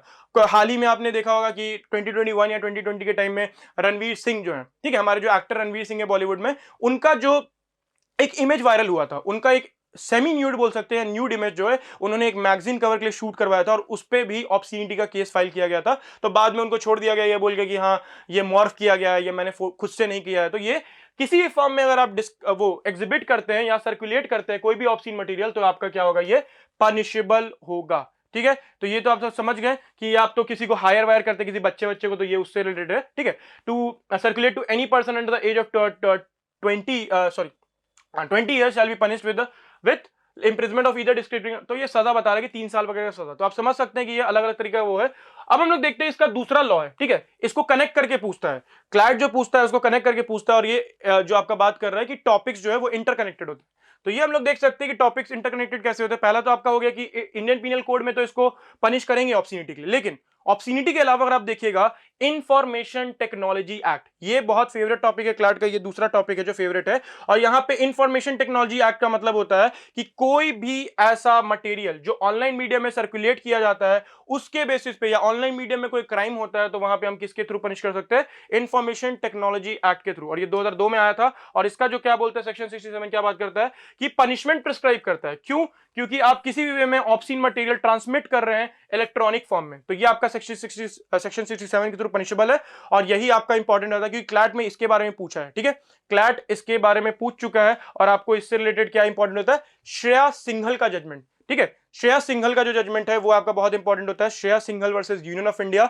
ये आप एक बार पढ़िएगा जाके, अभी वीडियो में बताऊंगा तो बहुत लंबा हो जाएगा। यहां पे आप देख सकते हैं इंफॉर्मेशन टेक्नोलॉजी एक्ट में भी इसको रेगुलेट करते हैं, और ये केस समझते हैं हम लोग कि कोर्ट उसको कैसे वो करता है। ठीक है, तो 67A और 67B जो इंफॉर्मेशन टेक्नोलॉजी एक्ट का है, आईटी एक्ट भी हम लोग इसको बोलते हैं, IT act, information technology, online medium में क्राइम को प्रिवेंट करने के लिए, तो इसका पनिशमेंट बताता है। ठीक है, नेक्स्ट देखते हैं हम लोग कि अगर कोई चीज ऑब्सीन है कैसे पता चलेगा। होता नहीं कि नजरिया होता है देखने का, कि कोई चीज आपको सही लगेगा, हमको गलत लगेगा, हम दोनों को कोई चीज सही लग सकता है, किसी और को गलत लग सकता है, तो यहाँ पे नजरिया होता है कोई चीज का देखने का। और यहाँ पे उसी के लिए हम लोग क्या किए हैं, एक टेस्ट हम लोग प्रिस्क्राइब किए हैं। टेस्ट कौन प्रिस्क्राइब किया है, कोर्ट अपना जजमेंट वगैरह देते वक्त लॉस को वो लोग चेक करते हैं, बाहर के लॉ कंट्रीज में कैसे चलता है, और यहाँ पे उसी बेसिस पे जो है हमने टेस्ट फ्रेम किया है। एक नहीं, बहुत सारे टेस्ट फ्रेम किए हैं। यहाँ पे क्या बोल सकते हैं कि पहले जो चलता था, ये पहले चलता था। ठीक है, ये पहले क्या चलता था, हिकलिन टेस्ट। इसके बेसिस पे हम लोग डिसाइड करते थे, कोर्ट नहीं बनाया था हिकलिन टेस्ट, कि अगर कोई इंसान कोई ऐसा मटेरियल सर्कुलेट कर रहा है कि वो ऑब्सीन है कि नहीं है, तो वो हम लोग कैसे डिटरमाइन करते हैं, ये आपका हिकलिन टेस्ट बोलता है कि whether the tendency of the material, ठीक है, अगर कोई मटेरियल को ऑब्सीन बोला जा रहा है तो is to deprave and corrupt those minds are those mind whose minds are open to such immoral influence and into whose hands a publication of this sort may fall। समझ में आ रहा है जो मैंने आपको इंग्लिश अभी थोड़ी देर पहले मैंने एग्जांपल देके समझाया था कि कोई क्रिमिनल अगर कुछ सोचता है कि भाई मैं रेप करना चाहता हूं या मैं मर्डर कमिट करना चाहता हूं, और वहां पे अगर आपने किसी एक ऐसे इंसान ने वो चीज लिख के या बोल के जस्टिफाई कर दिया, कॉमिक ऑब्सीन, मतलब समझ में आ रहा है कि उसको बढ़ावा मिल जाए, तो यहां पे आप समझ सकते हैं कि ये चीज अगर आप कर रहे हैं तो आप क्या कर रहे हैं, डिप्रेव कर रहे हैं। आप क्या बोलते हैं उनको, वो चीज सिखा रहे हैं। करप्ट का मतलब वही होता है जो क्रिमिनल माइंडेड होते हैं, करप्ट इंडिविजुअल जो होते हैं, उनके दिमाग में जो होता है एक थॉट आ रहा है कि मान लीजिए कोई क्राइम करना सही है कि गलत है, और अगर आपने ऐसा इस रिलेशन में कोई चीज ऐसा बोल दिया, ऑब्सिनिटी कर दिया, तो यहां पे वो सब चीजें क्या है कि करप्ट माइंड्स को उस चीज के बारे में इंफ्लुएंस मिलेगा, और ये चीज आपका हिकलिन टेस्ट के थ्रू ऑब्सिनिटी बोलते हैं कि किसी भी इंसान को अगर हम लोग इन्फ्लुएंस करते हैं किसी भी ऑब्सीन मटेरियल के थ्रू, जिसको क्या बोलते हैं, वो चीज मटेरियल उतना क्या करता है, उसको वो आपको डिप्रेव करता है या करप्ट करता है। ठीक है, तो यहां पे हम लोग बोल सकते हैं work can be considered as obscene only if any part of it is proven to be degrade the individual. बोले ना, डिग्रेड मतलब आपके सोचने का जो एबिलिटी है, देख सकते हैं आपका जो सोचने का एबिलिटी है उसमें इमोरल इन्फ्लुएंसेस, गलत चीज आपको सिखा रहा है। आप देखेंगे मूवीज में भी जो टाइटल लगा रहते हैं ऊपर यूए, आपका यूए लगा रहता है, अंडर अडल्ट, या फिर आप बोल सकते हैं ए अडल्ट, तो इसका मतलब क्या है कि ये फिल्म जो है या ये मूवी जो है वो अडल्ट ही देख सकते हैं। तो ये तरीका होता है कि आपका जो ऑब्सिनिटी डिटरमाइन करने का, कि अगर कोई चीज दिखाया जा रहा है तो वो दूसरे इंसान के ब्रेन को कैसे अफेक्ट करता है। तो हम लोग देख सकते हैं, ये तो केसेस है, ये सब देख लीजिएगा कि यहाँ पे हिकलिन टेस्ट क्या होता है, ये सब समझ गए। अब देखते हैं over the period of time क्या होने लगा कि ये चीज जो है बहुत वेगनेस क्रिएट करने लगा। आप समझ सकते हैं कि कोई ऐसा चीज जो है अगर मुझे खराब लग रहा है तो यहाँ पे मुझे इमोरल लग रहा है, लेकिन आपको सही लग रहा है तो आपके लिए वो इमोरल नहीं है, तो इसके कारण बहुत वेगनेस क्रिएट हो रहा था। इसके बाद हमने क्या लाया, दूसरा कोर्ट ने टेस्ट लेके आया, कंटेम्पररी कम्युनिटी स्टैंडर्ड टेस्ट। ये बहुत इंपॉर्टेंट हो जाता है, और इसको भी सुप्रीम कोर्ट लेके आया था कि कौन से केस में, आपका Aveek Sarkar versus state of West Bengal. ये बहुत इंपॉर्टेंट केस है 2014 का, और ये बहुत लाइमलाइट में बना हुआ था। इस केस में क्या हुआ था वो हम लोग समझेंगे, लेकिन क्या यहाँ पे ऑब्सिनिटी हुआ था कि नहीं हुआ था ये समझना जरूरी है। तो क्या हुआ था, यहाँ पे एक मैगजीन था जिसमें क्या बोलते हैं एक फोटो छपा था। ठीक है, कौन सा फोटो था, यहाँ पे एक टेनिस प्लेयर था, उसका एक न्यूड इमेज, ठीक है, किसके साथ, अपने फियांसे के साथ, जिसका उसके साथ शादी होने वाला था, उसके साथ एक न्यूड इमेज उन्होंने, एक टेनिस प्लेयर थे उनका एक न्यूड इमेज मैगजीन के फ्रंट पेज पे छपा था। तो यहां पे ये चीज जो कोर्ट बोल रहा था कि क्या इस इमेज को ऑब्सीन बोलेंगे कि नहीं बोलेंगे। अगर आप न्यूड वे में पोस्ट कर रहे हैं, वो भी मैगजीन में जो रेडली अवेलेबल है, एग्जीबिशन बोल सकते हैं कि बहुत सारे लोग उसको पढ़ सकते हैं, तो क्या ये एक ऑब्सीनिटी है कि नहीं है। तो यहां पे वही कोर्ट बोला कि यहां पे हम लोग हिकलिन टेस्ट अगर लगाएं तो यहां पे ऑब्सीनिटी का बात नहीं होता है। अगर हम लोग हिकलिन टेस्ट लगाए तो यहाँ पे ऑब्सिनिटी का बात नहीं फॉल करेगा। लेकिन अगर हम लोग बात करें कंटेम्पररी स्टैंडर्ड का, तो इसी को हम लोग लेके आए और ये बोल रहे थे Supreme Court held applying Hicklin test result in the work being judged as obscene. Hicklin test के हिसाब से ये ऑब्सीन होता है, लेकिन कम्युनिटी स्टैंडर्ड के हिसाब से हम लोग क्या उसको इंटरप्रेट किए कि यहां पे कम्युनिटी स्टैंडर्ड क्या बोलता है, आइसोलेटेड पैसेज, ठीक है, based on isolated passage of a work considered out of the context and judged by their apparent influence on the most susceptible readers such as children और वीक माइंडेड एडल्ट्स। ठीक है, तो यहां पे जितने भी आपके क्या बोलते हैं वो बच्चे हैं या कोई भी ऐसा इंसान है जो इन्फ्लुएंस हो सकता है, तो वो जो है वो उस ऑब्ससीनिटी को कैसे देखता है, वो चीज बहुत इंपॉर्टेंट होता है। तो यहाँ पे ऑब्ससीनिटी जो है, कम्युनिटी स्टैंडर्ड का मतलब क्या होता है कि अगर कोई इमेज है, कोई न्यूड इमेज है, तो उसके साथ क्या मैसेज दिया जा रहा है, समझ में आ रहा है। जैसे कि फॉर एग्जाम्पल कोई न्यूड इमेज है किसी फीमेल का, लेकिन वहां पे नीचे हमने लिख दिया कि ये एक ब्रेस्ट कैंसर के लिए अवेयरनेस है, तो उससे कोई दिक्कत नहीं, क्योंकि वहां पे आप इमेज को नहीं देखेंगे, आप उस मैसेज को पढ़ेंगे कि भाई यहाँ अवेयरनेस फैलाया जा रहा है, रादर देन आपको मैनिपुलेट किया जा रहा है, आपको बढ़ावा दिया जा रहा है, ऑब्ससीनिटी फैलाया जा रहा है। ठीक है, तो ये चीज आपको देखते हैं किसमें, कम्युनिटी स्टैंडर्ड में। कम्युनिटी स्टैंडर्ड का मतलब है कि हम लोग आइसोलेटेड पैसेज का जो बात कर रहे हैं कि बस इमेज को नहीं देखेंगे, इमेज के साथ जो मैसेज है उसको भी पढ़ेंगे। ठीक है, तो ये आपका कम्युनिटी स्टैंडर्ड टेस्ट हो गया। और एक लास्ट टेस्ट है, ये इंडिया का नहीं है लेकिन मिलर टेस्ट हम लोग बोलते हैं, based on US Supreme Court judgment. ये आपका मिलर वर्सेस कैलिफोर्निया का केस है 1973 का, तो उसको भी हम लोग एज अ रेफरेंस लेते हैं। तो इसका क्या बोलना चाहता है कि ये कैसे हम लोग डिटरमाइन कर दे कि कोई ऑप्शन है कि नहीं है, अगर ये सारे क्राइटेरिया वो फुलफिल कर देता है। जैसे कि मान लीजिए कि कोई ऐसा सामान है या कोई ऐसा ऑब्जेक्ट है जो आपने बोला है, जैसे कि रणवीर इलाहाबादी का स्टेटमेंट देख लीजिए, तो यहां पे अगर उसने कोई चीज ऐसा बोला है तो क्या वो ऑप्शन है कि नहीं है, वो कैसे पता चलेगा कि अगर कोई एवरेज पर्सन है वो कंटेम्पररी कम्युनिटी स्टैंडर्ड अगर फॉलो करेगा तो यहां पे वो अपील करना चाहिए, जैसे मैंने बोला ना कि जो वीक माइंडेड एडल्ट्स है या जो बच्चे हैं उनको गलत राह पे ले जाएगा, तो ये चीज आपका वो बोलता है और ये हम लोग डिटरमाइन करते हैं। चलिए तो देखते हैं कि और क्या लॉज हैं आपका ऑब्ससीनिटी से रिलेटेड। तो एक है आपका indecent representation of women prohibition act 1986। इसके थ्रू आप क्या बोलते हैं, वुमेन के अगेंस्ट जो गलत चीजें होता है वो आप बोल नहीं सकते हैं, पब्लिश नहीं कर सकते, लिख नहीं सकते हैं, पेंटिंग के थ्रू आप वुमेन्स को गलत तरीके से नहीं दिखा सकते हैं, फिगर्स के थ्रू और एनी अदर मैनर। आप किसी भी अगर वुमेन के खिलाफ कोई इनडिसेंट रिप्रेजेंटेशन करते हैं, आप उनको गलत तरह से पोर्ट्रे करते हैं, कुछ गलत बोलते हैं उनके खिलाफ, कुछ गलत चीज लिखते हैं या फिर कुछ गलत पेंटिंग बनाते हैं, ठीक है, कोई ऑब्सीन पेंटिंग बनाते हैं, तो ये सब क्या होता है, indecent representation of women prohibition act, इनको रोका जाता है, प्रोहिबिट किया जाता है, और ये भी आपका एक राइट है। और इसीलिए आपका बोलते हैं ऑब्सीनिटी अगर हो रहा है तो यहां पे अगर आप ऑब्सीनिटी में वुमेन से रिलेटेड कुछ कर रहे हैं तो आपका एक और क्राइम हो जाता है, देखते हैं सेकेंडरी क्राइम। ठीक है, ये आपका एक सेकंड क्राइम हो सकता है। और देख सकते हैं जैसे मैंने आपको बताया मूवी से रिलेशन में कि सिनेमेटोग्राफी एक्ट, सिनेमेटोग्राफ जो एक्ट है 1952 का, जो मूवी से रिलेटेड है, वो भी बात करता है आपका। देखते हैं ना, कोई भी मूवी अगर बनता है तो उसको कहां से पास होना पड़ता है, central board of film certification. तो यहां पे उनके पास पावर दिया गया कि उनको सर्टिफिकेट देना पड़ेगा, जो मैंने आपको बताया ना अभी अंडर अडल्ट वाला कॉन्सेप्ट, या अडल्ट ये मूवी कौन देख सकता है, तो ये क्लासिफिकेशन होता है। तो ये जो है वो रिव्यू करते हैं और यहाँ पे ये कहां आता है, इसके अंडर। तो अगर उनको सीन या कोई ऐसा इमेज, कोई गाना उनको ऑब्सीन लग रहा है कोई ऐसा उसमें मूवी में, तो वो उसको हटा सकते हैं। और ये जो है इसको अमेंड भी किया गया है 2023 में, तो आप देख सकते हैं कितना इंपॉर्टेंट बन जाता है ये सब चीज।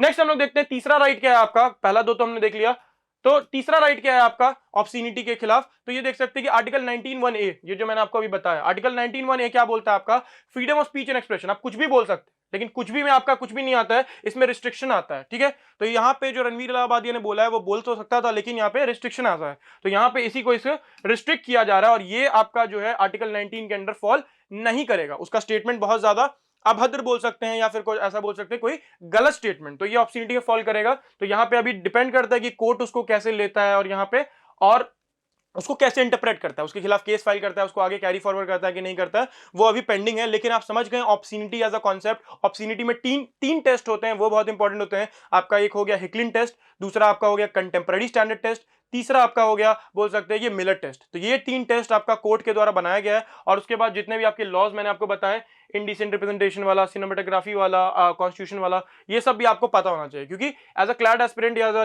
लॉ एस्पिरेंट आपको ये सब चीजें बहुत हेल्प करेंगी। ठीक है, तो यहां पे हम लोग देख सकते हैं कि इसका बात कर रहा है, एक इंपॉर्टेंट जजमेंट भी हमने बात कर दिया। ठीक है, बेनेट कोलमैन का है। तो ये सब आपका बात कर रहा है कि कब कब हम लोग वो करेंगे, सेक्सुअल कंटेंट को हम लोग ऑब्सीन बोलेंगे कि नहीं बोलेंगे, कब बोलेंगे, कम्युनिटी स्टैंडर्ड लगाएंगे, तो ये सब आप पढ़ सकते हैं। नेक्स्ट हम लोग देखते हैं कि और ऐसा कब हो चुका है। तो आपने सुना होगा ये कॉलेज रोमांस करके एक यूट्यूब सीरीज था। ठीक है, अगर आपने देखा होगा तो अच्छी बात है, लेकिन नहीं देखा तो ऐसा होमवर्क नहीं है ये कुछ। ठीक है, but you can just be aware कि यहाँ पे कॉलेज रोमांस करके एक यूट्यूब सीरीज था, वहां पे बहुत गलत गलत चीजें दिखाई जा रही थी, तो उस पर भी केस फाइल किया गया था 292 के अंदर, आईपीसी के 292 के अंदर, और सेक्शन 67 जो हमने ऊपर पढ़ा ना कि आप ऑनलाइन मीडियम में कुछ ऑप्शन फैला रहे हैं, तो यहाँ पे उनके ऊपर केस हुआ, मेकर्स के ऊपर, कि भाई आप जो इस सीरीज में दिखा रहे हैं कॉलेज में ये होता है वो होता है, ठीक है, सेक्सुअल रिलेशनशिप को आप खुले में दिखा रहे हैं, तो ये इतना ऐसा कुछ होता नहीं है, यू आर एग्जैजरेटिंग इट, और ये गलत चीज है। तो इस पे केस हुआ था, तो कोर्ट ने क्या बोला कि ये गलत है, ऐसा नहीं है, वहां पे उतना को भी कुछ ऐसा गलत नहीं दिखाया जा रहा है, और यहाँ पे उनको छोड़ दिया। ठीक है, तो यहाँ पे सुप्रीम कोर्ट जो आपका कोर्ट के सामने, सुप्रीम कोर्ट के सामने ये 2024 में मैटर आया था। तो आप देख रहे हैं ऑब्स्सीनिटी एज अ जो है ना, ऑब्स्सीनिटी एज अ केस जो है वो हर दूसरे दिन चर्चा में बना ही रहता है। तो यहाँ पे you have to be aware कि ऑब्स्सीनिटी का क्या कॉन्सेप्ट है। और यहाँ पे कॉलेज रोमांस के जो मेकर्स हैं, जो शो था, उनको सजा नहीं हुआ या उनको लेट गो कर दिया गया। ठीक है, कि वल्गर लैंग्वेज जो गाली वाली देते हैं यहाँ पे वो सब नहीं, वो उतना ऑफेंसिव है या नहीं है, तो नहीं है। ठीक है, चलिए नेक्स्ट देखते हैं। तो नेक्स्ट देखते हैं हम लोग कि आप देख सकते हैं कॉमन यूजेज होता है उस वर्ड का, तो ये उसमें नहीं आएगा। चलिए नेक्स्ट देखते हैं। नेक्स्ट आपका देख सकते हैं फिफ्थ आपका टॉपिकल क्या बात करता है कि how Chhattisgarh high court extending marital rape exemption to section 377 removes all recourse for women. तो यहां पे आप देख सकते हैं कि अगर आपका ये चीज जो है सिक्स टॉपिक जो है, फिफ्थ टॉपिक जो है आपका, वो क्या बात करता है, 377 सेक्शन। ये किस बारे में बात करता है? सेक्शन 377 जो है आपका बात करता है कि अननेचुरल सेक्स। ठीक है, तो ये केस समझते हैं। आप इमेज देख सकते हैं, इमेज देख सकते हैं, मैरिटल रेप लिखा हुआ है। तो मैरिटल रेप के बारे में अगर आपको पता होगा, तो नहीं पता तो मैं बता देता हूं कि आपका जो सेक्शन 375 है, ठीक है, 375 है, वो आपको बोलता है rape, rape as an offence आपको बोलता है, डिफाइन करता है। लेकिन इसमें एक्सेप्शन है, इम्यूनिटी आप देख रहे होंगे, इसमें इम्यूनिटी है, इसमें एक एक्सेप्शन है। ये क्या एक्सेप्शन है कि सेक्शन 375 बोलता है कि अगर कोई मैरिड कपल का अगर सेक्सुअल इंटरकोर्स होता है और इवन दो वो कंसेंशुअल नहीं है, रेप एज अ प्रोविजन तो आपको पता ही है, किसी के कंसेंट के खिलाफ अगर उसके साथ ऐसा सेक्सुअल इंटरकोर्स या कोई भी ऐसा एक्टिविटी किया जाता है, तो ये आपका क्या होता है, रेप होता है। बट रेप के केसेस में हम लोग ये चीज देखते हैं कि अगर शादी के बाद कोई हस्बैंड और वाइफ के बीच में कोई ऐसा रिलेशन बिल्ड हो रहा है, सेक्सुअल रिलेशनशिप हो रहा है, तो वहां पे वो रिलेशनशिप में अगर वो फोर्सफुल भी रहा, अगर हस्बैंड उसको प्रेशराइज भी कर रहा है, वुमेन का कंसेंट नहीं भी है, तो यही आपका क्या बोलते हैं, सेक्शन 375 में एक एक्सेप्शन के फॉर्म में फॉल कराया गया है। और यहां पे हम लोग देख सकते हैं कि ये जो है बहुत इंपॉर्टेंट हो जाता है। तो सेक्शन 75 जो है ये आपका एक्सेप्शन के थ्रू बात करता है कि 2013 में आई गेस ये जो है आपको लाया गया था एक्सेप्शन की, मैरिटल रेप एक क्राइम नहीं है और अगर कोई हस्बैंड इसमें पाया जाता है तो इसको सजा नहीं होगा। और ये बहुत गलत लॉ है। आप बोल सकते हैं कि गलत लॉ भी है, सही भी है, बहुत सारे आर्ग्यूमेंट्स है, ये हम लोग बाद में बात करेंगे, लेकिन हम लोग लॉ समझते हैं कि क्या लॉ है। और दूसरा जो लॉ है सेक्शन 375 हम लोग समझ गए, दूसरा जो लॉ है सेक्शन 377, तो यहां पे जो केस हुआ था उससे रिलेटेड में बात करेंगे। पहला तो समझ गए कि अगर शादी होने के बाद अगर कोई इंसान अपनी वाइफ के साथ इनवॉलंटरी भी सेक्स कर रहा है, अगर उसका रजामंदी नहीं है, तब भी वो रेप नहीं होगा, हस्बैंड को सजा नहीं होगा। ध्यान से सुनिएगा। तो यहां पे इसके खिलाफ तो बहुत सारा चलते रहता है चर्चा में, दिल्ली हाईकोर्ट का जजमेंट, इसका जजमेंट, उसका जजमेंट, कि पार्लियामेंट के पास पावर है, हम लोग कुछ नहीं कर सकते हैं, पार्लियामेंट ने लॉ बनाया है, तो कोर्ट क्या ही कर लेगा।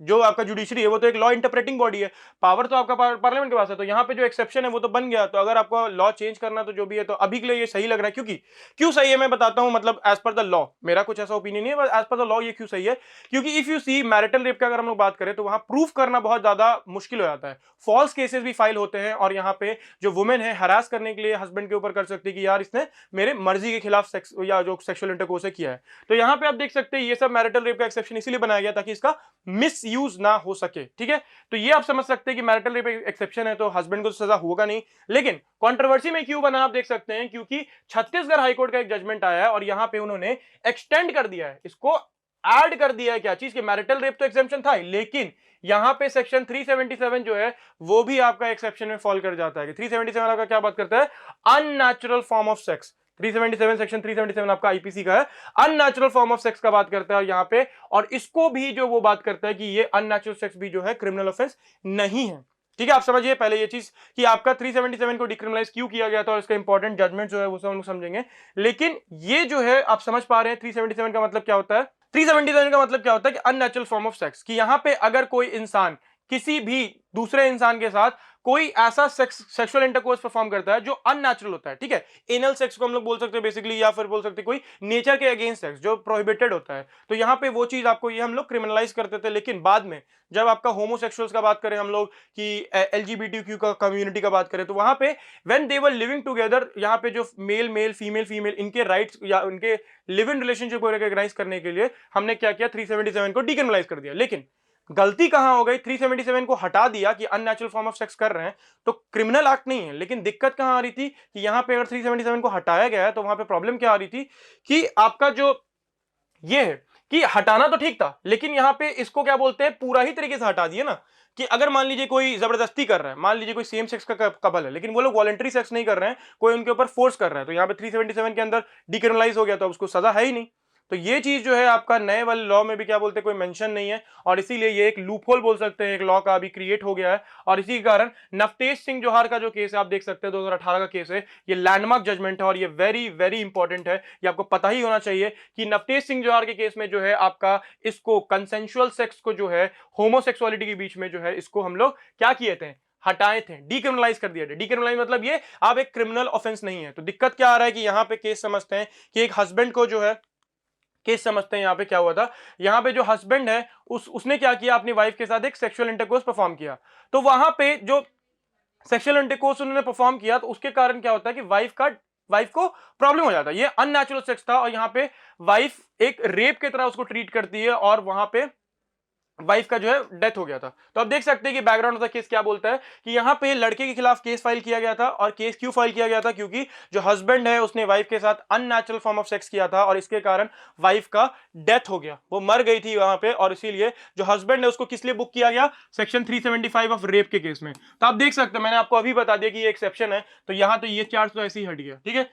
पुलिस ने केस फाइल कर लिया, अरेस्ट कर लिया, लेकिन जब उसने बेल के लिए अप्लाई किया तो आपका सेशन कोर्ट में उसको सजा मिल गया। सजा किसमें मिला, सेशन कोर्ट में 375 रेप के लिए और 377 अननेचुरल सेक्स के लिए, ठीक है। या फिर आप बोल सकते हो तीसरा भी आपको लगा दिया उस पर 304 culpable homicide not amounting to murder, कि आप मारना नहीं चाह रहे थे। कल्पेबल होमिसाइड और मर्डर के बीच में डिफरेंस समझेंगे कि कल्पेबल होमिसाइड क्या होता है, आपका नॉट अमाउंटिंग टू मर्डर जो बात कर रहे हैं हम लोग, कल्पेबल होमिसाइड और मर्डर जो है वो सिमिलर है, ठीक है। सिमिलर इसीलिए बोल रहे हैं क्योंकि कल्पेबल होमिसाइड में भी किसी इंसान का मौत जरूरी होता है और मर्डर में भी किसी इंसान का मरना जरूरी होता है। तो यहां पे जो कल्पेबल होमिसाइड और मर्डर है वो दोनों सेम चीज है, बट यहां पे आप बोल सकते हैं कि डिफरेंस क्या है फिर। तो कल्पेबल होमिसाइड जो है वो मर्डर बन जाता है जब आपका डिग्री ऑफ इंटेंशन और डिग्री ऑफ नॉलेज आपका बढ़ जाता है। जैसे कि आपने किसी इंसान को मारा, if you are killing someone, तो वहां पे आपका जो है सोच कि भाई ये मर सकता है कि नहीं मर सकता है, या फिर आपका वो इरादा कि भाई हम मारना चाहते हैं, वो जैसे ही आपका ज्यादा हो जाता है, जैसे ही वो बढ़ जाता है, वो आपका मर्डर में कन्वर्ट हो जाता है। और नहीं तो अगर उसका डिग्री कम रहा तो कल्पेबल होमिसाइड। तो यहां पे देख सकते हैं क्या उस हस्बैंड ने मारने के लिए पर्पस से क्या उसके साथ अननेचुरल सेक्स किया था, नहीं। तो यहां पे क्या बोल सकते हैं, ये क्या है, एक कल्पेबल होमिसाइड, ठीक है। तो कल्पेबल होमिसाइड को हम लोग एक दूसरे लैंग्वेज में बोल सकते हैं culpable homicide not amounting to murder, ये मर्डर नहीं है। तो आप समझ गए कल्पेबल होमिसाइड मर्डर कब बन जाता है, जब आपका डिग्री ऑफ इंटेंशन बढ़ जाता है। फॉर एग्जांपल यहां पे जो है हस्बैंड उसको मारने के इंटेंशन से ये सेक्सुअल एक्टिविटी परफॉर्म करता है, तो उसको बोल सकते हैं कि मर्डर में चार्ज करता है। तो 304 आपका बात करता है culpable homicide not amounting to murder, और ये सारा आपका आईपीसी का सेक्शन है, ठीक है। आपका ये पुराना सेक्शन है क्योंकि आपका ये पुराना केस है, ये बहुत पुराना केस है, 2017-18 के टाइम का है। तो यहाँ पे जब केस फाइल हुआ था तो यहाँ पे उसके लिए फाइल हो गया और यहाँ पे उसकी वाइफ मर गई। तो ये 3 सेक्शन जो है उसके ऊपर लगाए गए, और जो हस्बैंड है उसने छत्तीसगढ़ हाईकोर्ट में अपील किया कि मुझे बेल दे दीजिए, और छत्तीसगढ़ हाईकोर्ट ने जो जजमेंट सुनाया है वो बहुत कॉन्ट्रोवर्शियल साउंड कर रहा है, ठीक है। अगर आप लीगल पॉइंट ऑफ व्यू से देखेंगे तो वो सही है, क्यों, क्योंकि यहाँ पे 375 में एक्सेप्शन है।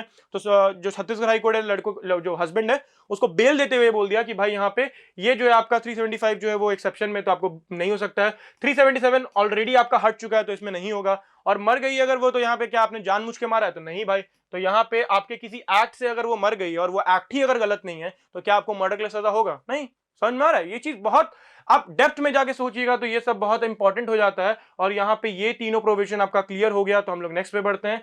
तो नवतेज सिंह जो जौहर का जो केस है वो बहुत इंपॉर्टेंट हो जाता है, क्योंकि यहाँ पे डीक्रिमिनलाइज कर दिया था consensual homosexuality, but retain section 374 non sexual for non consensual unnatural offences. तो यहाँ पे वही हो रहा था ना कि 375 में जो है which protects the husband from prosecution for non consensual sex with the wife, तो इसके साथ इसको जोड़ दिया, कोर्ट ने इसके साथ इसको जोड़ दिया और बोला जब यहां पे वो रेप ही नहीं है तो अननेचुरल सेक्स भी जो क्या है वो एक एडिशनल ग्राउंड बना दिया। क्या बोल रहे हैं, एक्सटेंडिंग, मैंने बोला था ना एक्सटेंडिंग मैरिटल रेप, कि अगर रेप हो रहा है तो यहाँ पे रेप इस केस में भी नहीं माना जाएगा अगर अननेचुरल सेक्स हो रहा है। नॉर्मल रेप तो रेप था, लेकिन अननेचुरल सेक्स भी जो है वो रेप नहीं है। तो मैरिटल रेप एक्सेप्शन में जो हस्बैंड है उसको यहाँ पे सजा नहीं मिला, ठीक है।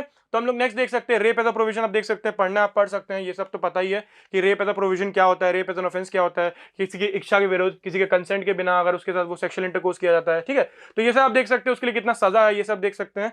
चलिए, तो यहाँ पे जो आपका बात कर रहा है एक्सेप्शन का, जो मैंने अभी बात किया था, ये आपका बीएनएस में सेक्शन 63 बन गया है। ये क्या बात करता है, force sexual intercourse by a man with his wife aged over 18, अगर वाइफ 18 से बड़ी है तब क्या बोलते हैं, अगर 18 साल से अगर उसकी वाइफ बड़ी है तब उस पर मैरिटल रेप नहीं लगेगा, लेकिन 18 साल से कम है तो लग सकता है, डिपेंडिंग ऑन द नेचर की कैसा केस है। चलिए, तो यहां पे हम लोग देख सकते हैं इसका ओमिशन कैसे हुआ और इसका रिलेशन क्या है, ये सब हम लोग समझ ही लिए, या पढ़ सकते हैं कि 377 और बीएनएस में जो ओमिशन हो गया, मतलब कि आपका जो ये जो मैं अभी बात करता अननेचुरल सेक्स का, ये जो हटा दिया ना, तो इसके कारण क्या होता है, तो वीकेंस द प्रोटेक्शन। यहाँ पे अगर मान लीजिए जबरदस्ती किसी के साथ कोई क्राइम हो रहा है, सेक्सुअल इंटरकोर्स हो रहा है, तो यहाँ पे उनके लिए ये चीज गलत हो जाती है, क्योंकि यहाँ पे ओमिट कर दिए, नए वाले बीएनएस में ये प्रोविजन है ही नहीं।